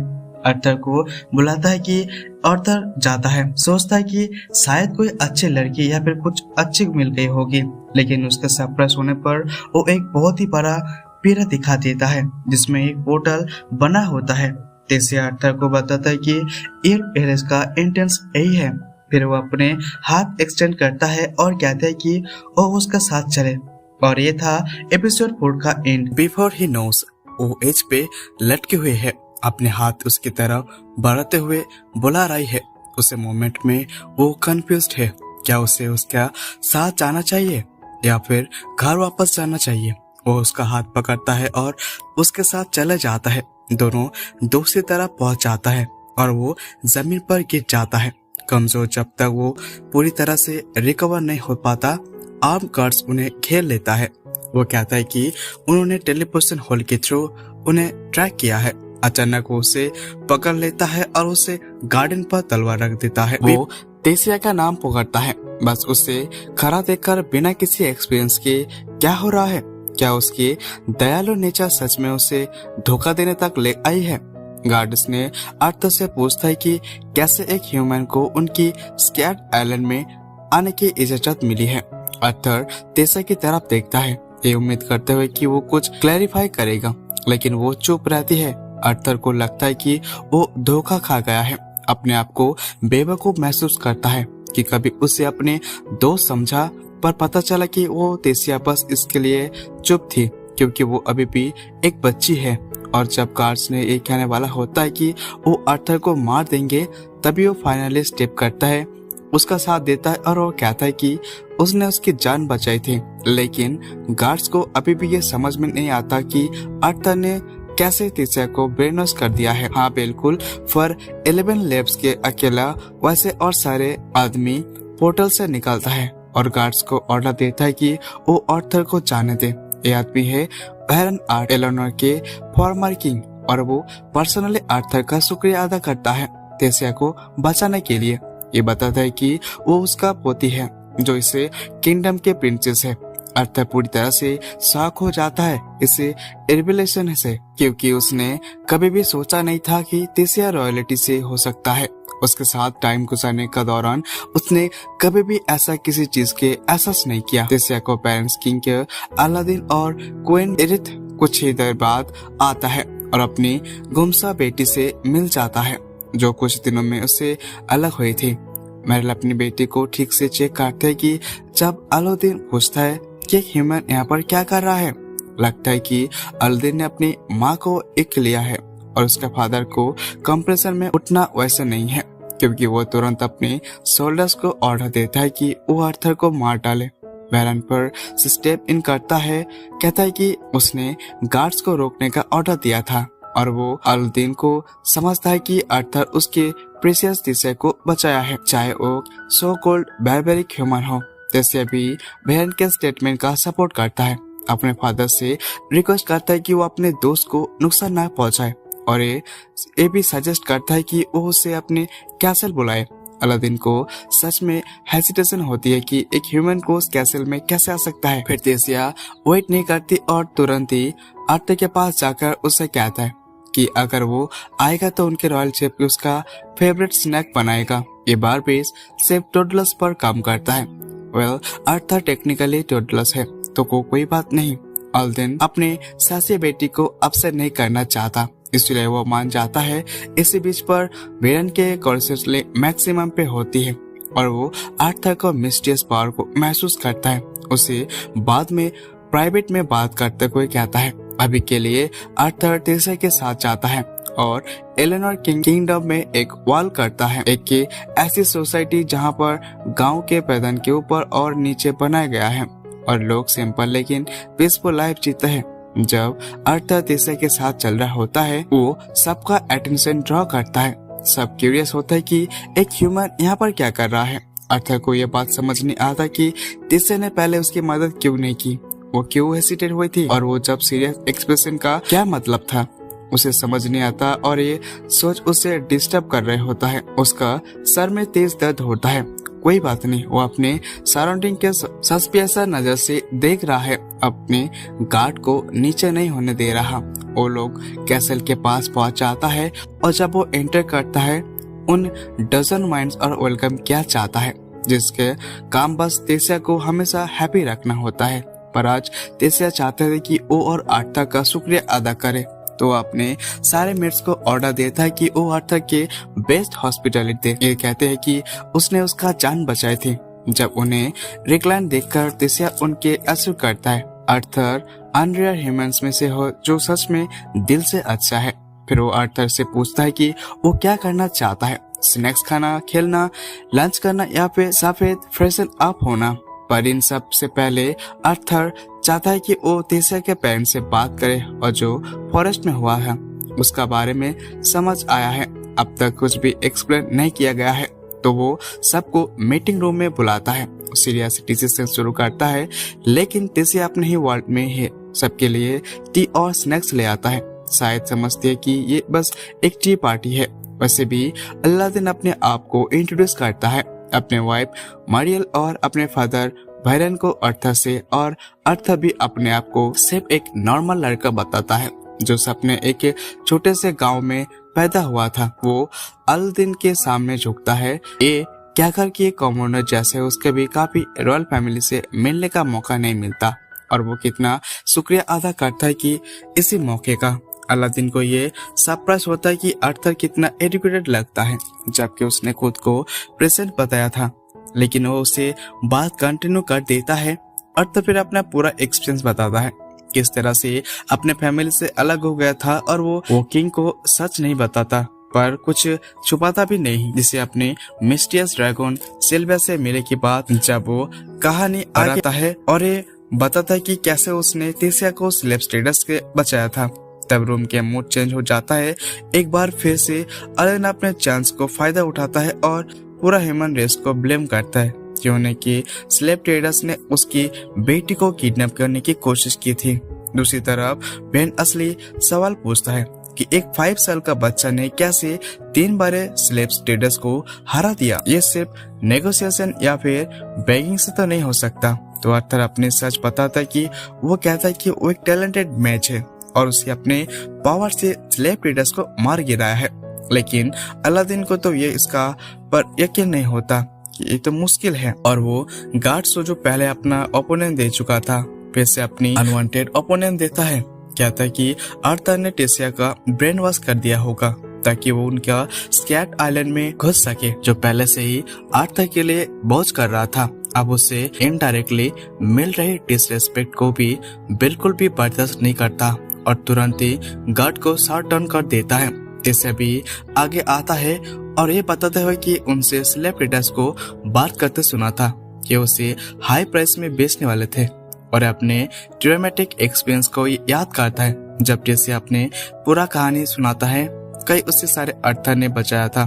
तो उसकी माँ इमोशनल हो जाता है और उसे टाइट हग करता है। माँ को प्यार हमेशा होलसम और ब्यूटीफुल होता है। अलादीन को समझ आता है कि उसकी बेटी ने क्या कुछ सहला है, तो वो आर्थर से कहता है कि वो उस पर भरोसा करता है और जैसे उनके लिए किया उसके लिए शुक्रिया अदा करता है। फिर वो अपने रीजन बताता है कि उसने यहाँ पर बताया कि पूछी थी। वो कहता है कि वो अपनी फैमिली से अलग था और बस ऐसे ही चाहता था कि वो उसे अपना सपने में अपने पेरेंट्स के साथ मिल सके। अलादीन को अपने कानों पर यकीन नहीं होता कि आर्थर सच में इल्म से मदद मांग रहा है जो उन्हें बारबारिक समझता है। अलादीन इंसिस्ट करता है कि वो ह्यूमन की मदद नहीं दे सकता और आर्थर को समझना होगा कि वो अपना रास्ता खुद ढूंढ ले। आर्थर को स्मार्ट होने का एक और पूर्व जब वो अल्ड्विन को याद दिलाता है उसने उनके लिए क्या कुछ किया और क्या अगर वो उसकी मदद नहीं करते तो वो भी बारबारिक है और उन्हें ह्यूमंस को बारबारिक कहने के कोई हक नहीं है। बैरन अल्ड्विन को देखकर ऐसे देख रहा है जैसे कह रहा हो कि तुम अपने ही जब में फंस गए हो। वो अल्ड्विन से कहता है कि वो अपने ही जाल में फंस गया है। तैसे अभी अपने फादर के साथ खड़ी होती है, उसे देख रहा होती है कि वो क्या फैसला करेगा। अल्ड्विन के पास और कोई भी ऑपरेट नहीं होता। वो आर्थर की मदद करने का मन चाहता है और फिर उससे बताता है कि सेपन के लिए जो टेलीपोर्टेशन गेट वो सिर्फ 7 साल में एक बार खुलता है और उनका अभी भी उसे क्या होता है। तो अगला मौका है कि 5 साल बाद आएगा। आर्थर के पास उतना टाइम नहीं है। उसे लगता है कि अल्ड्विन भी ये समझता है तो वो कहता है वो अपने सोल्जर्स के आर्थर घर भेजने के लिए कुछ कह देगा। तो उनका सफर अगले दिन से शुरू होगा। आर्थर को ये सुनकर थोड़ा बेटर फील होता है पर अचानक से मोनोकोर फिर से दर्द करने लगता है। वो मीटिंग से बाहर निकलने की कोशिश करता है, बात लेना चाहता है। दर्द कम नहीं होता, वो लगातार फील होता है। बात के बाद वो अपने छाती टाइट पकड़ लेता है, सोचता है कि ये दर्द किस वजह से हो रहा है और इसका सलूशन क्या हो सकता है।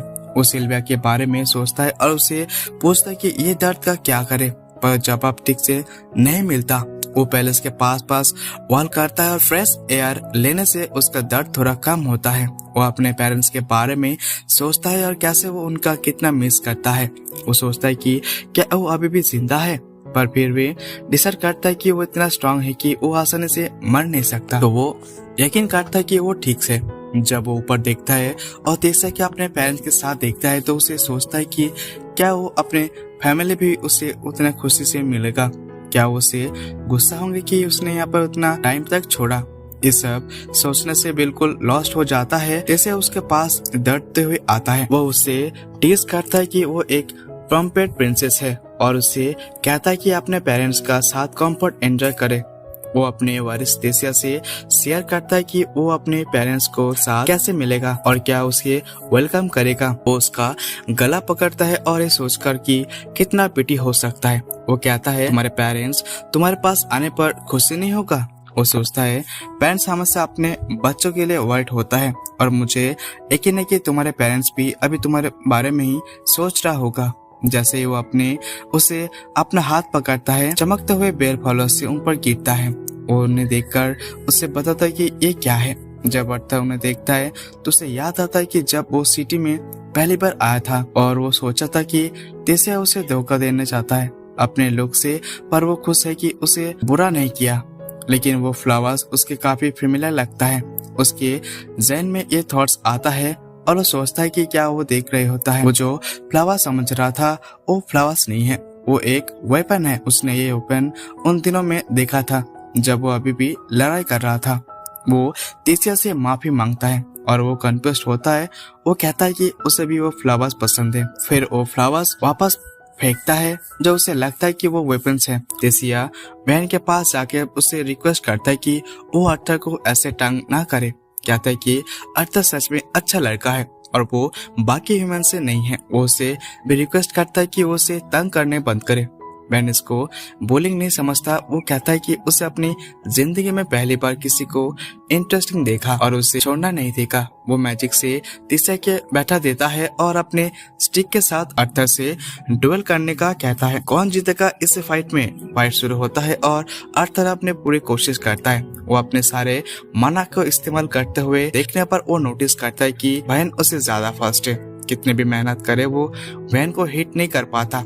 जब वो हार्ट अटैम्प्ट करता है भाईयान अपने स्टिक को तोड़ देता है और स्टिक का टुकड़ा तेसिया को लगने वाला था पर वो उसे बचाता है। वो डिसाइड करता है कि मैजिक यूज करे। जो मैजिक उसे यूज करता है वो इतना स्ट्रांग होता है कि सिर्फ कुछ ही लोग इसे सरवाइव कर सकते। लेकिन गेस व्हाट, बिना यहाँ पर उसका मैजिक को रिपेल कर दिया है। कई अटेम्प्ट्स के बाद वो फाइनली भियन को उसके हेड पे हिट कर पाता है। भियन तो शॉक हो जाता है पर उसे एक्साइट कर देता है। वो अर्थर से दूसरा राउंड चाहता है पर तेसिया जो पिटाई होती है उसके पास दौड़कर आता है। उसे टैकल करते हुए कहता है अपने आरती को छोड़ दो। वो कहता है कि आर्थर वो चाइल्ड नहीं है जो तो तेजी से समझता है और अगर किसी ने खुद को उसे फाइट में बुली किया तो वो आर्थर था जो उसे बुली कर रहा था। आर्थर एक कैप अपने लिए नहीं चाहता। वो कहता है कि बियन उसे अपने डिसेबल बनने का कहता है। ये उनका लिए अच्छा आइडिया हो सकता है और सच में वो इस पर सोच रहा था। लेकिन जब उसे अपने पेरेंट्स की याद आता है और वो सोचता है कि क्या उसके सिचुएशन में श्योर नहीं है तो वो डिसाइड करता है कि ये डील उतने अच्छा नहीं है। वो बियन को अपने कंसर्न बताता है पर बियन उससे कहता है कि वो अपने पेरेंट्स को ये बता सकता है कि वो ठीक है और एला भी बिना घर जाए। वो और बेहतर इनकर करने की कोशिश करता है। वो अपने माना में फिर से दर्द महसूस करता है जो ये कंफर्म करता है जो बियन ने पहले सस्पेक्ट किया था कि उसने बेस्टवेल को पा लिया है। बियन उससे कहता है कि अगर वो जिंदा रहना चाहता है और मरना नहीं चाहता तो उससे उसका डिसेबल बनना पड़ेगा। अर्थर एक ऐसा स्टेट में पहुंच जाता है जहां पर वो मूव नहीं कर सकता। उसका हार्ट सब पेन से भर जाता है और जैसे ही वो पेन को कंट्रोल करने की कोशिश करता है एक डार्क उसे और चेस्ट के बाहर निकलता है और वो एक स्कैरी और मिस्टीरियस पिंक का फॉर्म लेता है। डार्क मरे अर्थर अपने आंखें पर बंद कर लेता है। सोचता है कि क्या ऐसा बीस्ट उसके इनर एंजाइटी का रेस्पॉन्सिबिलिटी का मैनिफेस्टेशन है। जब मॉन्स्टर उससे करीब आता है फेंट वॉइस उसे बुलाता है। तेसिया का उसका आवाज अर्थर के दिल को शांत कर देता है और वो जाग जाता है। आंखें खोलते ही वो देखता है कि तेसिया उसके ऊपर बैठी है पर उससे मोमेंट पर वो सोचता है कि क्या वो मोसुके तेंसी के वर्ल्ड में आ गए हैं या कुछ और हो रहा है। तेसिया उसे गुड मॉर्निंग विश करती है लेकिन अर्थर मजाक में उसे इग्नोर करता है और कहता है कि उसने तेसिया को भी अपने ड्रीम में मॉन्स्टर बन के देखा। जैसे उसे बताता है कि उसका ग्रैंडफादर उसके बाहर इंतजार कर रहा है लेकिन अर्थर सुनता नहीं तो तेसिया उसे लिटरली बेड से खींच उससे उठाता है। कहते हैं कि वो अपने मैसे बालों को ठीक करे। अर्थर रोटेट करता है कि तेसिया के बाल मेडुसा जैसे लग रहे थे कुछ सेकंड पहले ही। अर्थर जब कपड़े चेंज कर रहा होता है तेसिया उसे पूछता है कि क्या वो यहाँ पर रुकने का प्लान बना रहा है। अर्थर कहता है कि उसने अभी डिसीजन नहीं लिया और उसे प्रिंसेस कहकर एड्रेस करता है। तेसिया इरिटेट हो जाता है कि अर्थर अभी भी उसे फॉर्मल तरीके से बात करता है जबकि वो दोनों फ्रेंड्स हैं। इसी बात पर तेसिया उसके पीछे एक पंच कर देता है और कहता है अगर उसे फिर से प्रिंसेस बुला और भी ज्यादा एंग्री हो जाएगा। अर्थर मजाक में कहता है कि वो तो पहले ही एंग्री रह रही है और वो सोचता है कि और वो भी एंग्री हो सकता है। तैयार होने के बाद अर्थर तेसिया के साथ कैसल के बाहर जाता है, जहाँ एक क्रेंच खड़े होता है। एल्ड्रिन बियन से प्लेट करता है कि वो अर्थर को यहाँ पर मत रखे दे। जैसे कि पहले भी पता चला था, एल्ड्रिन और उसके वाइफ मेली को ह्यूमन से स्टूपिड प्रेजुडिक है, लेकिन बियन उनकी बात नहीं सुनता और कैरेज में चढ़ जाता है। क्लियर कर देता है कि उसे अर्थर पसंद है और उसका डिसीजन फाइनल है। तेसिया सब सुन लेता है, अर्थर को डिफेंड करता है, कहता है कि अर्थर ने उसकी जान बचाई थी। एल्ड्रिन मानता है कि वो ग्रेटफुल है, लेकिन इतना नहीं कि किसी ह्यूमन को उसकी स्कॉटलैंड में फेथ फैलने दे। वैन फाइनली थक जाता है एल्ड्रिन की नॉनसेंस से और उसे शट अप बोलता है। एवेंचर एल्ड्रिन इस लैंड का किंग है। फिर वैन अर्थर से तेसिया के कहता है कि कैरेज में चढ़ जाए। जब कैरेज चलता है, तेसिया अर्थर को शोल्डर पर सो जाता है। वैन अर्थर से कहता है कि उसे सोने दे, क्योंकि आज का दिन अर्थर के फ्यूचर के लिए इम्पोर्टेंट है। वैन अपनी ग्रैंड डॉटर के बारे में बात कर रहे होते हैं कि वो लोनली इन्वाइट में रही है। वो लोग उसे सिर्फ एक्सप्लॉइट करने के लिए पास आए हैं, इसलिए तेसिया लोगों से दूर रहती है। ये सब सुनकर अर्थर को समझ आता है कि तेसिया उसे उतने फॉर्मल बातचीत पर क्यों नाराज होती है। वियन कहता है कि तेसिया से तभी स्माइल करता है जब वो अर्थर से साथ होता है। वो कहता है शुक्रिया अदा करता है कि उसका दोस्ती के लिए। अर्थर उससे रियलाइज करता है तेसिया उसके कितना वैल्यू करता है। अर्थर इसे ओल्ड मैन के काइंडनेस को देखकर ट्रस्ट करना शुरू कर देता है। थोड़ी देर बाद कैरेज एक छोटी सी हॉबी स्टाइल हाउस के सामने रुकती है। जैसे देखकर अर्थर सोचता है कि ये फोदो का घर लगता है। क्यूरियोसिटी होता है कि आखिर ये हाउस किसी इम्पोर्टेंट पर्सन के हो सकता है, जिसे फॉर्मर किंग पर्सनली मिलने आया है। वियन जो अब तक रॉयल बिहेवियर कर रहा था, एकदम से नॉर्मल पुट्टे जैसे बिहेव करता है। दूर पे प्यार मार के अपने ओल्ड फ्रेंड को बुलाता है, उसे ओल्ड विच कहकर, लेकिन कोई जवाब नहीं मिलता तो वो बेन अपने कान दूर पे ले जाता है। तभी अंदर से दौड़ जोर से खुलता है और बियन गिर जाता है। एक क्रैकी ओल्ड लेडी बियन को डांटती है, इतना चिल्लाने की जरूरत नहीं है, वो सुन सकती है। बियन अर्थर से और तेसिया को उसी ओल्ड लेडी से मिलवाता है। रेनिया डरकसन, उसका मुताबिक रियाना एक स्पेशल मैच है जो अर्थर की विश पूरी कर सकता है। अर्थर उसे मिलकर खुश होता है और पोलाइट तरीके से इम्प्रेस करता है। रियाना का उसका बिहेवियर पसंद आता है और उन्हें अंदर बुलाते हैं। अंदर अर्थर देखता है सिर्फ एक पानी से भरा बकेट और रियाना से पूछता है कि ये कम्युनिकेशन कैसे होगा जब यहाँ कोई इक्विपमेंट ही नहीं है। रियाना एक्सप्लेन करती है वो एक सिर है, एक ऐसी इमेज है जो किसी के पास और फ्यूचर के फ्रेगमेंट्स देख कर सकता है। वो अर्थर पर ट्राई करता है लेकिन ज्यादा कुछ नहीं दिख पाता, इसलिए वो कहती है कि अर्थर स्पेशल है। अर्थर कहता है कि उसे अपना फ्यूचर नहीं देखना, बस अपने पेरेंट्स को बताना कि वो जिंदा है और सेफ है। रेना अर्थर के साथ कहता है कि वो पानी का रिफ्लेक्शन को देखो और अपने पेरेंट्स के बारे में सोचो। फिर वो मैजिक परफॉर्म करता है और अर्थर अपने मॉम एलिस और डैड को लॉन्च करता देख पाता है। दोनों अब अर्थर के लॉस को मॉर्न कर रहा होता है। वो कहता है कि आज अर्थर का बर्थडे है। रे सिक्योरिटी फोर्स ज्वाइन कर चुका है और एलिस के एक बेबी के साथ मेंशन पर रह रहे होता है। जब दोनों अर्थर के बारे में बातें करते रहते होते हैं, अर्थर उनसे बात करता है, कहता है कि वो जिंदा है एलिस के लैंड में और अभी घर नहीं आ सकता क्योंकि उसके बॉडी में कुछ गड़बड़ है जो ठीक करना है। उसका कहता है कि उसे प्यार करता है और उससे गुजारिश करता है कि अपने आप को ब्लेम ना करे। जैसे ही कनेक्शन एंड होता है, एलेक्स रे को हग करता है। खुशी के मारे में उनका बेटा जिंदा है। अर्थर का आंखों में आंसू आता है। वो अपने पेरेंट्स को इसे हालत में नहीं देखना चाहता, इसलिए अर्थर उठ लेता है और वो इतना कॉम्पिटिटिव बनेगा कि दोबारा उससे ऐसा मोमेंट ना आए। वो भियन से कहता है कि उसे अपना डिसिपल बना ले, लेकिन ट्रेनिंग का डिसीजन इतना सिंपल नहीं होता क्योंकि एल्ड्रिन और मेली अभी भी रोकने का अगेंस्ट होता है। उसके लिए एक ह्यूमन एक एलिप सिटी में होने कोई खुशी की बात नहीं होता। भियन और तेसिया एक और मीटिंग के लिए एल्ड्रिन के पास जाता है, जहाँ तेसिया फिर से अपने फादर को समझाने की कोशिश करता है कि अर्थर अच्छा बच्चा है। एल्ड्रिन को ये बात कुछ खास फर्क नहीं पड़ता, उसके लिए उसके लोगों का सिक्योरिटी सबसे पहले है और उसे डर है कि शायद लोग अर्थर के कभी एब्सेंट नहीं करेगा। तभी बिरन इंटरफेयर करता है। बिरन ने कभी किसी को अपना डिसेबल नहीं बनाया, तो अगर वो अर्थर को डिसेबल बनाना चाहता है तो इसका मतलब वो लड़का वर्थी है।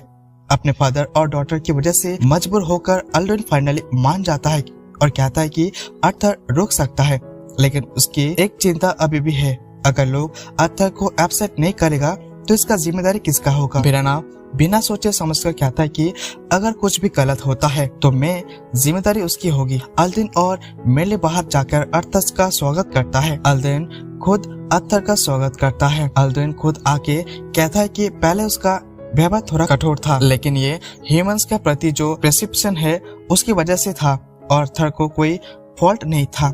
आर्थर को उसकी एटीट्यूड में बदलाव क्लियरली दिखाई देता है। पहले जहां वो उसके पेशेंस से भी नाराज था, अब उसके हाथ में मिलाकर वेलकम कर रहा होता है। क्लियरली आइलैंड अपने फैमिली से प्यार करता है, उनकी खुशी के लिए वो कुछ भी कर सकता है। तेसिया को अभी भी मजा आता है। वो अपने पापा को चैलेंज करता है कि अगर वो सच में आर्थर का साथ खुश है तो उसे आर्थर के साथ शहर जाना दे। अल्ड्रिन अग्री करता है क्योंकि आर्थर के पेशेंस अब पूरे शहर में नॉक हो चुका होता है। जैसे एग्जैक्टली आर्थर के हाथ पकड़कर उसके शहर ले जाता है और देखता है कि यहाँ पर लोग आर्थर की इस जगह कैसे है। ये आर्थर को पहला एक्सपीरियंस है कि 11 सिटी में वो अब अमेज होता है। वो लोग एक बार स्टोरी की तरफ जिक्र होता है जहाँ स्नैक्स और फूड्स मिलता है, लेकिन रास्ते में एक यंग एल्फ जानबूझकर आर्थर के साथ टकरा जाता है। आर्थर उसे जैसे कि हमेशा पोलाइटली बिहेव करता है और माफी मांगता है, लेकिन वो एल्फ उस पर गंदा कमेंट्स कर बोलता है। आर्थर ने अपने ह्यूमन बॉडी से उसे कॉन्ट्रीमेट किया कर दिया। वो कहता है कि चाहे बिरन आर्थर को यहाँ रखे, लेकिन लोग उसे कभी भी एब्सेंट नहीं करेगा। नॉर्मली उत्तर इग्नोर करता है, लेकिन तेसिया के साथ रहकर उसे थोड़ा चाइल्ड लाइक होने से सीख लिया है। उसे एल्फ का नाम फेथ लेबर होता है और वो नोबेल है। तेसिया से कहता है कि आर्थर से दूर रहे। आर्थर सार्कास्टिकली उसका नाम गलत बोलता है, विश्य कहकर, जो एक सेला जैसा लगता है।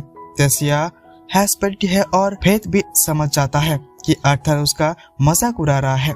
गुस्सा में वो आर्थर को डुएल के लिए चैलेंज करता है। डुएल का चैलेंज सिटी में नॉर्मल नहीं है, तो सब लोग रुक जाता है देखने के लिए। आर्थर अगर रिफ्यूज करता है तो बिरन और रॉयल फैमिली दोनों इंसल्ट होता, इसीलिए वो एब्सेंट कर लेता है।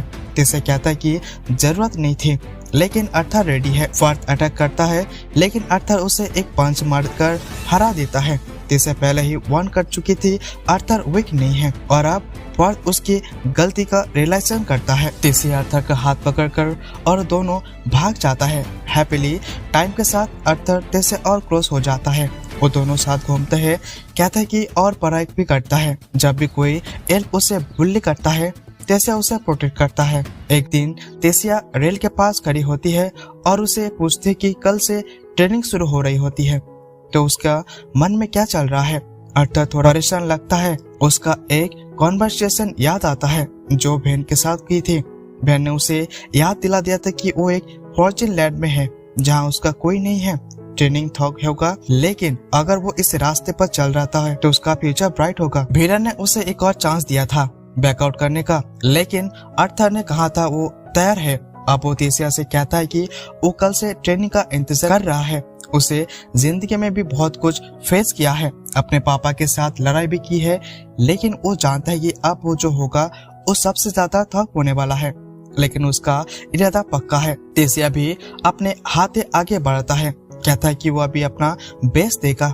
आर्थर कन्फ्यूज होता है, बेस्ट देगी किसके चीज में। तेसिया कहता है कि वो अपना बेस्ट देगा हर वक्त तक वो अपने आर्थर को वीक नहीं हो जाए, और दोनों हेल्थी रिबेली में बन जाता है। नेक्स्ट डे ट्रेनिंग शुरू होता है। आर्थर बीरन के सामने खड़ा होता है। बीरन उससे बताता है कि अब उसका लाइफ किसी डायरेक्शन में जाएगी। आर्थर सोचता है 11 किंगडम की लाइफ बाहर की दुनिया से कई ज्यादा फास्ट है। सिर्फ कुछ ही दिनों में उसने बहुत कुछ सीख लिया है। उससे ये डिसीजन लिया था यहाँ पर रुकने का, और वो अपने फ्यूचर को अपने हाथ में लेना चाहता है। उसे नहीं पता कि आगे क्या होगा, लेकिन एक बात वो जानता है, उसका फ्यूचर ब्राइट होगा। मैं भी उसके लिए ये दुआ करता हूँ। टाइम आगे बढ़ता है। तेसिया भी अपने माना को यूज करना सीख जाता है। एक सुबह वो आर्थर को उठाता है, लेकिन वह उठता नहीं, तो तेसिया माना का यूज करता है और उसे जगाने के लिए। आर्थर चीख कर उठता है और कहता है थोड़ा प्यार से भी तो जगा सकते थे। इसी के साथ एपिसोड यहाँ पे खत्म होता है। तेसिया और आर्थर बाहर निकलते हैं। जब उन्हें देखा बीरन एक मीटिंग अटेंड करने जा रहा है। आर्थर सोचता है ये मीटिंग किस बारे में होगा। तभी तेसिया उसके ध्यान अपनी तरफ खींचती है और बताती है कि उसने उसके लिए एक बर्गर बनाया है। लेकिन अर्थर रिएक्ट करने से पहले ही तेसिया क्लियर कर देती है कि उसे प्रॉपर्ली थैंक करना पड़ेगा उसके एफर्ट के लिए। फिर भी अर्थर बर्गर खाते हुए मजाक में कहता है कि ये बर्गर तो एवरेज है। जैसे तेसिया को गुस्सा हो जाता है। ब्रेकफास्ट के बाद दोनों ट्रेनिंग राउंड जाते हैं और बियन की सुपरविजन में बिना हाथों के सेपरेटिंग करता है। बाद में बियन उन्हें वुडन सॉर्ड देता है जिससे सप्राइंग का इंटेंसिटी बढ़ जाता है और अर्थर फिर से तेसिया के प्रूव करता है और कहता है प्रिटी लिटिल प्रिंसेस। तेसिया इतने ज्यादा गुस्सा नहीं होता और कहता है कि वो उसे इतना मार देगा कि उसे सबक मिल जाए। जैसे ही दोनों वुडन सॉर्ड के साथ ट्रेनिंग में कंफर्टेबल हो जाता है, विलियम डिसाइड करता है कि अब उनकी ट्रेनिंग अगले लेवल पर ले जाएगा। अर्थर और तेसिया सरप्राइजिंग फिनिश करता है। तब विलियम उन्हें बुलाकर मैजिक के बारे में बात करता है। विलियम का मुताबिक जब कोई इंसान इस दुनिया में माना अनलॉक करता है तो उसे 4 एलिमेंट्स आर्टिफिशियल के मिल सकता है, फायर, वाटर, विंड या फिर आर्ट। जो एलिमेंट वो रिसोनेट करता है वो पार्टली उसकी रेस पर डिपेंड करता है। जैसे एलिप्स मोस्टली विंड के साथ अटैच होता है, बाकी रेस वाटर आर्ट ज्यादा कंट्रोल करता है। ड्रॉप स्पेशली आर्ट और फायर मैजिक अच्छे से है और ह्यूमंस वर्ल्ड की वजह से चारों एलिमेंट्स को मैनिपुलेट करने की पोटेंशियल रखता है। लेकिन इसका मतलब ये नहीं कि एक ह्यूमन सब 4 एलिमेंट्स कंट्रोल कर सकता है। एक पर्सन सिर्फ एक एलिमेंट को अपने आइडेंटिफाई कर सकता है और वो एफिनिटी रैंडम होता है। वेरिएंट रेयर केस की कभी जिक्र करता है कि जहाँ कुछ ह्यूमंस मल्टीपल एलिमेंट्स कंट्रोल कर सकता है और मुझे स्ट्रॉन्ग फीलिंग हो रहा है कि अर्थर उनमें से एक हो सकता है। तेसिया हाथ उठाकर पूछता है कि अर्थर ने अपने बॉडी का मैजिक के साथ ट्रेन क्यों नहीं किया जिसे उसने किया था। वेरिएंट कहता है कि अर्थर वीक है, उसका माना कोड में एक बेस 12 है जो उसका फिजिकल बॉडी और मैजिक के बीच बैलेंस बिगड़ रहा है। इसी वजह से अर्थर का दिल दर्द करता है। अर्थर सस्पेक्ट करता है कि वो बेस 12 सलाइवा से जुड़ा हो सकता है, लेकिन अभी कंक्लूजन पर नहीं पहुंचना चाहिए। बहन कहता है कि बेस 12 का इलाज तभी हो सकता है जब वो अर्थर के चल रहा सब कुछ अच्छी तरह से समझ ले। तेसिया टीस काटता हुए कहता है कि क्या हार्ड ट्रेनिंग में जब तुझे मारो तो तुझे दर्द होता है। अर्थर मान लेता है कि वो बहुत जोर से मारता है। अर्थर फिर बताता है कि तेसिया अचानक इतने स्ट्रॉन्ग क्यों हो गए। एक कम से कम उसके बराबर एलिप्स अपने मना 10 साल की उम्र की यकीन कर लेता है और तेसिया 9 साल की है तो उसका मना अभी भी यकीन हुआ है। वो अपने मन में कर्मा डिस्ट्रॉय करना चुका है। ये मुझे तब याद आया जब अर्थर ने पहली बार अपने मना यकीन किया था। उसने अपने पेरेंट्स के घर उड़ा दिया था जब वो बेबी था। इसलिए तेसिया स्ट्रांग हुई है और अपनी टैलेंट को और बढ़ाने के लिए वो अर्थर के साथ ट्रेनिंग कर रहा है। एक दिन ट्रेनिंग के दौरान वेरिएंट डिसाइड करता है कि अर्थर को अपने बेस 12 यकीन करना चाहिए और इसके मुश्किल कदम को लेने के लिए वेरिएंट कहता है कि अगर ये रिचुअल सक्सेसफुल हुआ तो अर्थर के दर्द नहीं होगा और वो एक ट्रू बेस टेमर बन जाएगा। अर्थर इंटरेस्टेड होकर बैठ जाता है रिचुअल के लिए। वेरिएंट बताता है कि सबसे पहले उसे अर्थर मैजिक कोड में आग जलाना पड़ेगा और अर्थर को सिर्फ थोड़ी हीट फील होगा। वेरिएंट अपने माना अर्थर को ट्रांसफर करता है लेकिन कुछ एक्टिवेट हो जाता है।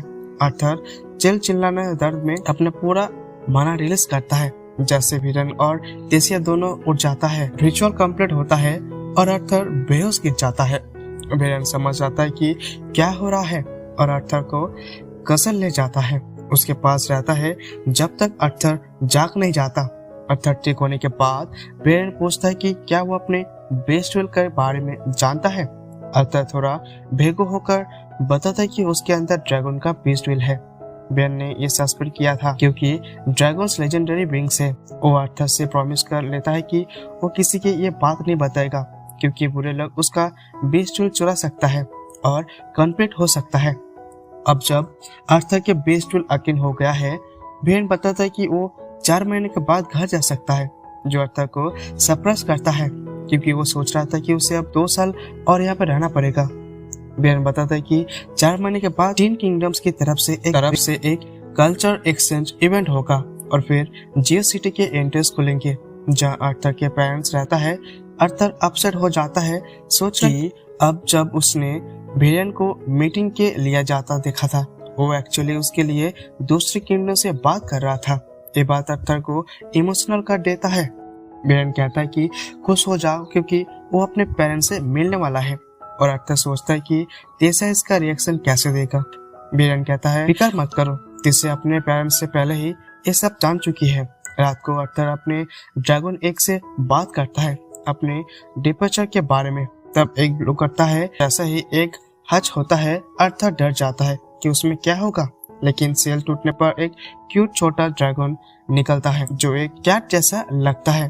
तुरंत अर्थर उसके क्यूटनेस पे फिदा हो जाता है, लेकिन जब वो उसकी बाजू काट लेता है जैसे बॉडी किटनेस करता है, तब अर्थर समझ जाता है कि वो ज्यादा फ्रेंडली नहीं है। असल में ड्रैगन्स ने उसका काटा था ताकि उस पर एक सील लगाया जा सके। अब अर्थर उसकी आवाज सुन सकता है जो उसकी बकवास होता है, लेकिन फिर भी वो खुश है कि उसका आवाज सुन सकता है। वो उसका नाम सिल्विया रखता है अपने माँ सिल्वा के नाम पर, और सोचता है कि उसे सील का मतलब क्या है। खैर वो यकीन नहीं कर पाता कि वो बस 8 साल के होकर बाप बन गया है, और सोचते सोचते वो सो जाता है कि ये क्या मुसुकुतेन सिंह वापस आ गया है। इस नए पेट का आने से सब चौक है, और मैं क्यूरियस हूँ कि कम्युनिटी कैसा रिएक्ट करेगा, खासकर टेसिया जो अपने खुशी से भरे हुए है। अगला दिन सुबह होता है और जैसे ही हमेशा होता है टेसिया अर्थर को बेड से जगाने आता है। अर्थर इतना गहरा सोचता है कि उसका हल्का टच भी उस जगह पर नहीं है, तो वो उसके ऊपर एक कंबल हटाता है और उसे अजीब क्रिएचर को दिखती है। उसका चीखे इतनी तेज होता है कि अर्थर जाग जाता है। जो चीखे में डर की समझ रहा था वो एक्चुअली एक्साइटमेंट वाली थी। जैसे उससे नए क्रिएचर को देखकर बहुत ही खुश होता है। वो उसे हाथ में उठाकर बच्चे की तरह प्यार करता है। दोनों ट्रेनिंग ग्राउंड की तरफ जाता है बेरन से मिलने। रास्ते में तीसरा हर तरह से सिल्विया को अपनी तरफ अट्रैक्ट करने की कोशिश करता है, लेकिन ये पेट माफ करना बीस्ट सिर्फ अपने मास्टर की पसंद करता है। जब वो ट्रेनिंग ग्राउंड पहुंचता है बियन हैरान होता है। वो पूछता है कि ये बीस्ट ट्वेल्व के एसेलमिनेशन का नतीजा है, और अर्थर कहता है हाँ। अर्थर सिल्वी को देखकर सोचता है कि शायद बीस्ट सोसाइटी में एब्सेंट नहीं होगा। उसके चेहरे पर सवाल होता है बिना कुछ बोले। बियन उसकी फिक्र समझ जाता है और कहता है कि कोई इश्यू नहीं है। लोग पहले ही ड्रैगन को एक्सप्रेस पर बिलीव नहीं करता, तो इसकी स्पेशल माना बीस्ट कह सकता है। उसी दिन की ट्रेनिंग ऑफिशियली स्टार्ट होता है और बियन कहता है कि अब जब अर्थर ने अपनी बीस्ट माना अनलिस्ट कर दिया है, तो सबसे अच्छा तरीका ही उसे बीस्ट को भी ट्रेनिंग करना और फिजिकल ड्यूल से बेहतर क्या हो सकता है। बियन अपने आप को स्पिरिट बीस्ट में बदल देता है। एक कीचड़ बहुत ही डरावना होता है। उसकी आवाज, एनर्जी और उससे निकलने वाली डार्क लाइट भी बच्चों की हिला देता है। वो डर जाता है, और मजे की बात है कि फिरन अर्थर से कहता है कि इस फॉर्म में उसे लड़ो। अर्थर सोचता है नहीं हो सकता कि वो लड़ पाएगा। वो क्रिएचर दिखाई भी नहीं देता, बार बार गायब होता है। अर्थर तुरंत ही मानने लगता है कि वो हार गया। फिरन वापस अपने एलिप रूप में आता है और बताता है कि वो क्रिएचर शैडो पैंथर है। ये आवाज और रोशनी का ऐसा इस्तेमाल करता है कि उसके आसपास भी महसूस नहीं कर सकता, लेकिन जितना अच्छा हो है उतना ही ज्यादा वो अपनी एनर्जी खत्म कर देता है। अब जब वो अर्थर को परेशान कर चुका था, तो वो एक लड़की निकालता है ताकि दोनों सही तरीके से ट्रेनिंग कर सके। कुछ दिन गुजर जाता है, फिर हफ्ता और शायद महीने भी। अर्थर ने अपने बीस्ट और मना दोनों को ट्रेनिंग कर लिया है। अब वो स्ट्रांग हो गया है और शैडो पैंथर से लड़ सकता है। जब गेट खोलने का वक्त करीब आता है, जैसे उसकी कमी महसूस करने लगता है। एक्सचेंज के पहले ही सिटी में पार्टी होता है, लेकिन वो सेलिब्रेट नहीं कर पाता क्योंकि उसका दोस्त जा रहा है। अर्थर उसे मुस्कुराने के लिए मनाता है। एक और इम्पोर्टेंट दिन आता है सिटी में। जब अर्थर चल रहा होता है, एक लड़का उस तरह जाता है, अजीब नजर से देखता है क्योंकि वो ह्यूमन है। वो एक लड़का फेथ है, याद है उसे? वो वही एल्फ लड़का है जिससे पहले ही अर्थर को ड्यूल के लिए चैलेंज किया था, और एक हिट पे वो हार गया था। वो फिर से अर्थर के पास आता है और पूछता है कि क्या अर्थर उसे याद करता है, लेकिन अर्थर सोचता से कहता है कि उसे याद नहीं, कौन ब्लेम करेगा। वो लड़का इंस्पिरिंग लगता है। वो अपने इंट्रोड्यूस देता है कि और कहता है कि वो तैयार है दूसरी फाइट के लिए, क्योंकि उसे लगता है कि वो आर्थर को हरा सकता है। ड्यूएल की एंडिंग पहले ही ड्यूएल जैसा ही होता है। आर्थर उसे हिट करता है और वो जमीन पर गिर जाता है। तेसिया आर्थर के बताते कि वो लड़का कौन है और आर्थर बादशाह कर फेथ को ग्रीट करता है। शौक की बात है, फेथ हाथ मिलाता है और बताता है कि वो बस आर्थर का दोस्त बनना चाहता है और उससे बुरा लगा कि आर्थर ने दोस्ती का हाथ नहीं बढ़ाया था। वो दोनों बात करने लगता है और आर्थर के पता चला है कि फेथ भी एक्सचेंज प्रोग्राम में जा रहा है। फेथ बताता है कि सब नोबेल के बच्चे जा रहा है। उससे पता नहीं क्योंकि तेसिया ने अभी तक नहीं बताया कि वो भी जा रही है। वो तेसिया से पूछना चाहता है कि क्या वो जा रहा है, लेकिन फेथ कहता है वो नहीं जा रही क्योंकि वो नहीं चाहती कि उनकी कमजोर प्रिंसेस खो जाए। कमजोर ये शायद तेसिया के लिए बिल्कुल गलत है क्योंकि वो बहुत ही स्ट्रांग है और जब वो सोचता है कि वो कमजोर है, तेसिया उसको दिखाता है कि वो कितने स्ट्रांग है। वो उसे इतना जोर से मारता है कि वो आसमान में उड़ जाता है और बाउंसिंग कैसल में गिर जाता है जैसे कोई बॉल हो। वो तुरंत ही बेहोश हो जाता है। मैंने कभी प्रिंसेस को अपने सर्वोर्डिनेट पर मारते नहीं देखा। शायद ये मेरा पहला एक्सपीरियंस था। सेंस देखकर आर्थर जल्दी उससे वहां से ले जाता है और उसे वार्न करता है कि प्रिंसेस को संभल कर रखना चाहिए और अपने सर्वोर्डिनेट को नहीं मारना चाहिए। लेकिन तेसिया को इस बात पर परवाह नहीं है। उसके दिमाग में बहुत ही कुछ चल रहा था, खासकर कि वो जा रहा है। फिर तो फिर ट्रैप में आ जाता है। वो कंप्लेन करता है कि आर्थर उसे छोड़कर जा रहा है और वो भी उस तरह से बिहेव कर रहा है जैसे उसका बाप हो। और आर्थर समझता है कि वो अपसेट है तो वो उसके विंडो से अंदर चला जाता है। जब वो उसके पास आता है, वो उसे देखकर पास उसके कान पर बेल फॉल लगाता है और कहता है कि उसका साथ बाहर चलो। दोनों जंगल से गुजरता है। भले ही उन्हें वहां पर जाने से मना किया गया था, फिर वो आगे चला जाता है ताकि ये दोनों गर्म रहे और बैठकर बात कर रहे हैं। तेसिया नींद आने लगता है और आर्थर कहता है कि सो जाओ, लेकिन वो उसके साथ रहना चाहता है। वो इंसान की दुनिया के बारे में बात करता है, लेकिन वो सो जाता है। अगले दिन आर्थर निकल पड़ता है। बिरन उसे एक कॉम्पास देता है ताकि वो खो ना जाए और कहता है कि कॉम्पास पर आर्टलेट का साइन है, तो अगर वो वापस आना चाहे तो रास्ता मिल जाएगा। बिरन चुपके से बताता है कि उसके पता वो दोनों रात को जंगल गए थे। वो जाने से पहले तेसिया के बारे में पूछता है, लेकिन सोचता है कि वो इतना उदास है कि उसे अलविदा कहने नहीं आएगी। जब वो होटल के सामने खड़ा होता है, तेसिया उसका नाम पुकारता है और उसके पास दौड़ती है। वो गिर भी जाता है रास्ते में। वो उससे गले लगाते हैं और याद दिलाता है कि वापस जाकर कहना मत स्किप करना। आर्थर उससे गले लगाता है और कहता है कि वो उसे याद करेगा।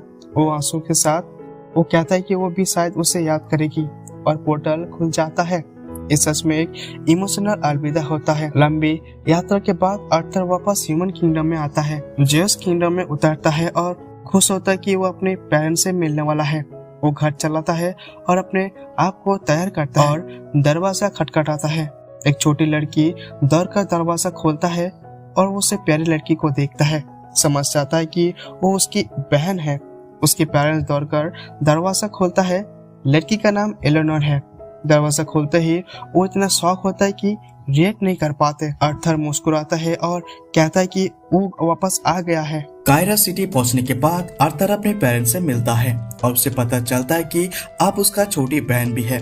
उसका नाम एलेनोर है और एलिस और रेनर्ड उसे सालों से आर्थर की स्टोरीज सुना रहे होते हैं, तो उसे उस मिलने के लिए काफी ज्यादा एक्साइट होता है। सब घर के अंदर जाता है और एलिस तुरंत ही आर्थर से पूछता है कि क्या वो ठीक है। लास्ट टाइम जब उसने कॉल किया था, आर्थर ने कहा था कि वो बीमार है, तो एलिस जानना चाहती थी कि क्या वो ठीक है।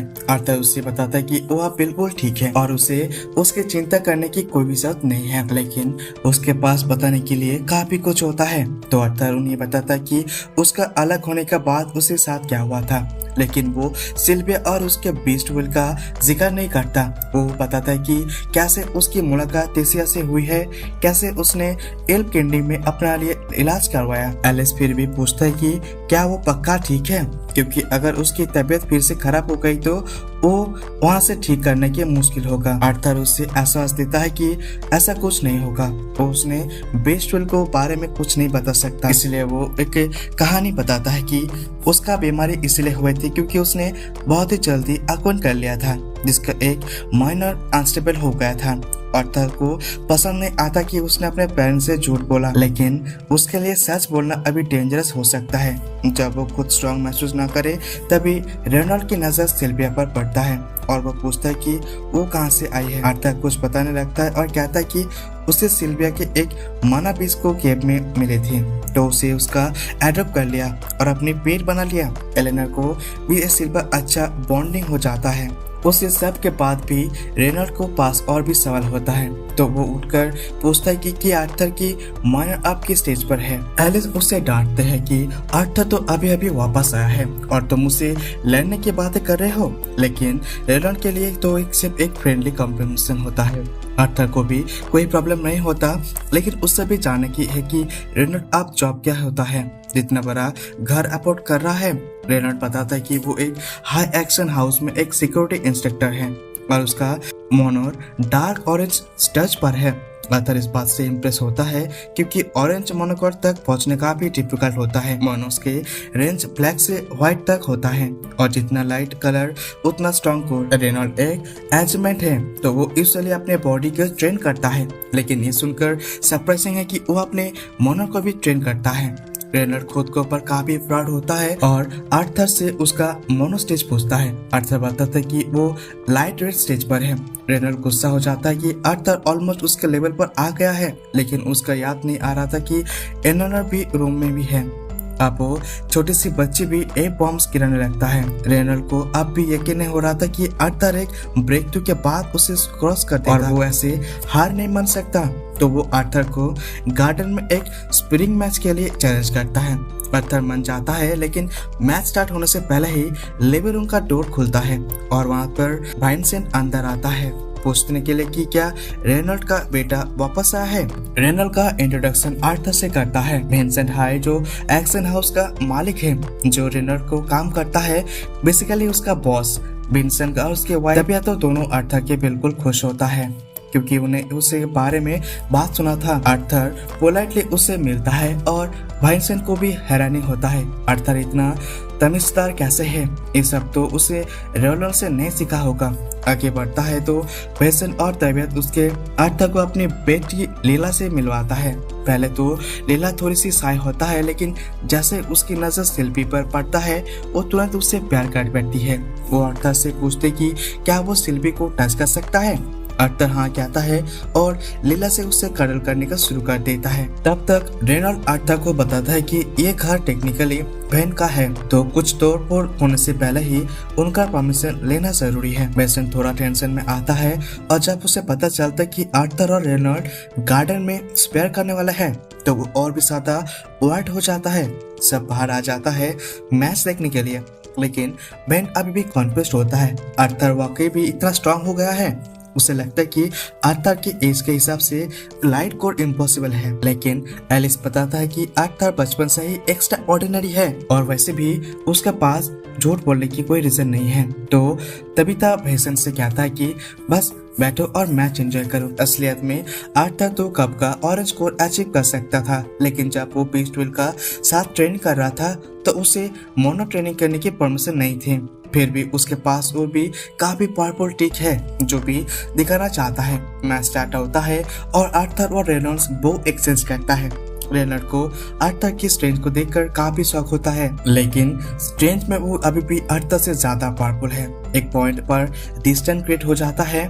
रेनॉल्ड कहता है कि मैच को नेक्स्ट लेवल पर लाया जाए, तो वो अपनी हाथ में फ्लेम्स चलाने लगता है और कहता है कि आर्थर अब भी बैकआउट कर सकता है। इसी दुनिया के सारे मैचेस किसी न किसी एलिमेंट माना के साथ कॉम्पेटेबल होता है।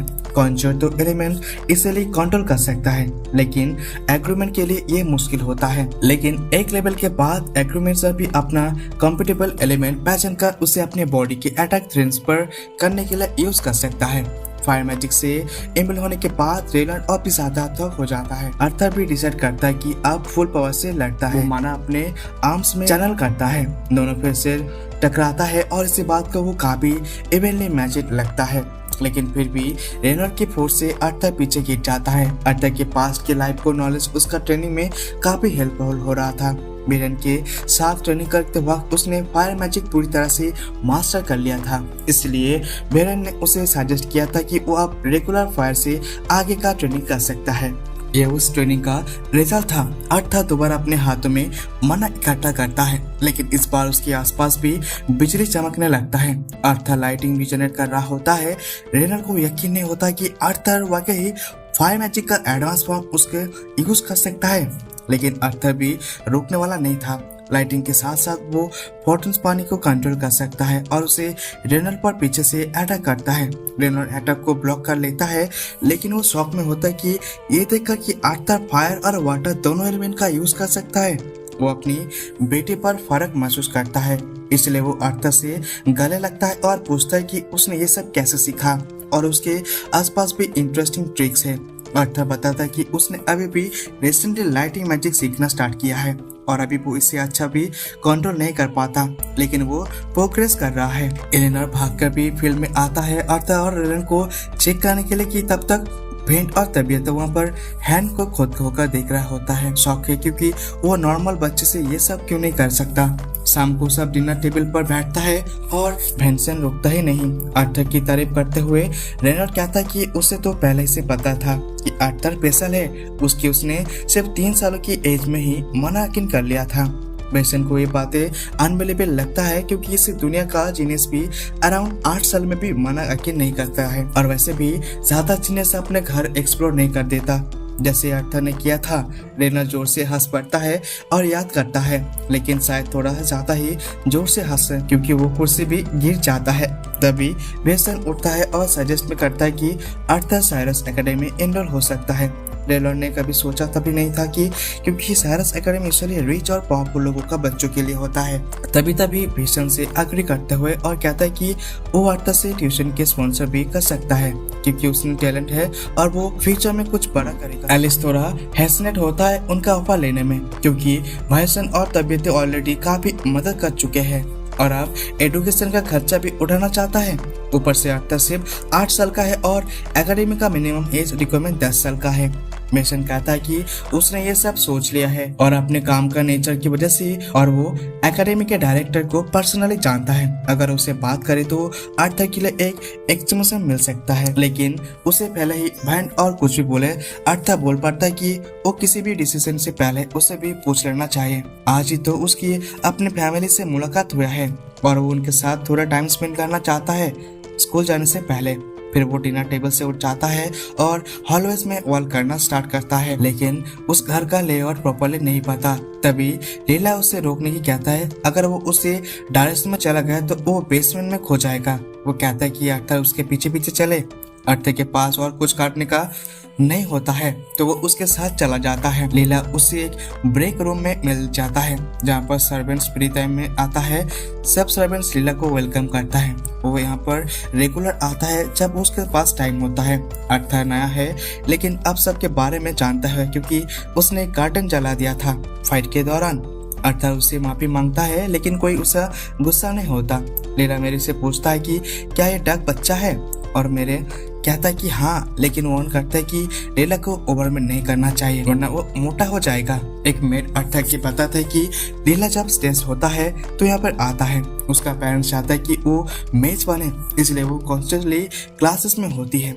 लीला भी मैच बनना चाहता है लेकिन प्रेशर उस पर भारी पड़ता है इसलिए उसे कभी भी ब्रेक चाहिए होता है। उस रात लेट नाइट अर्थर थोड़ा टाइम अपने पेरेंट्स के साथ स्पेंड करता है। वो लोग अभी भी एक्साइट होता है कि अर्थर को वापस पाके। वो फिजिकली काफी बदल गया है लेकिन अंदर से भी अपने वही है। वो चाहे मैच बने या ना बने उनके लिए अर्थर हमेशा स्पेशल ही रहेगा।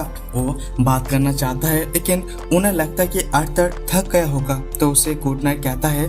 जाने से पहले रेनॉल्ड उसे वेसन के साजिश के बारे में बात करता है। हो सकता है कि वो थोड़ा ज्यादा खुशी लगे लेकिन वो सिर्फ अर्थर की भलाई चाहता है। अगर अर्थर नहीं जानना चाहता एकेडमी तो उससे ऊपर कोई प्रेशर नहीं है। अगली सुबह अर्थर नीचे भागता है क्योंकि उसके कुछ गेस्ट आया होता है। ट्विन हॉर्न गिल्ड का मेंबर्स को पता चलता है कि अर्थर वापस आ गया है तो वो उसे देखने आया होता है। अर्थर देखकर खुश होता है लेकिन एंजेला उससे भी ज्यादा खुश होता है और अर्थर को टाइट हग करता है। जब एंजेला फाइनली उसे छोड़ता है, अर्थर बाकी ट्विन हॉर्न मेंबर्स को ग्रीट करता है, लेकिन अचानक से जैस्मिन उसके बॉडी को टच करना शुरू कर देता है। ये थोड़ा अजीब लग सकता है, लेकिन वो बस चेक कर रहा होता है कि अर्थर को कोई परमानेंट चोट तो नहीं लगी।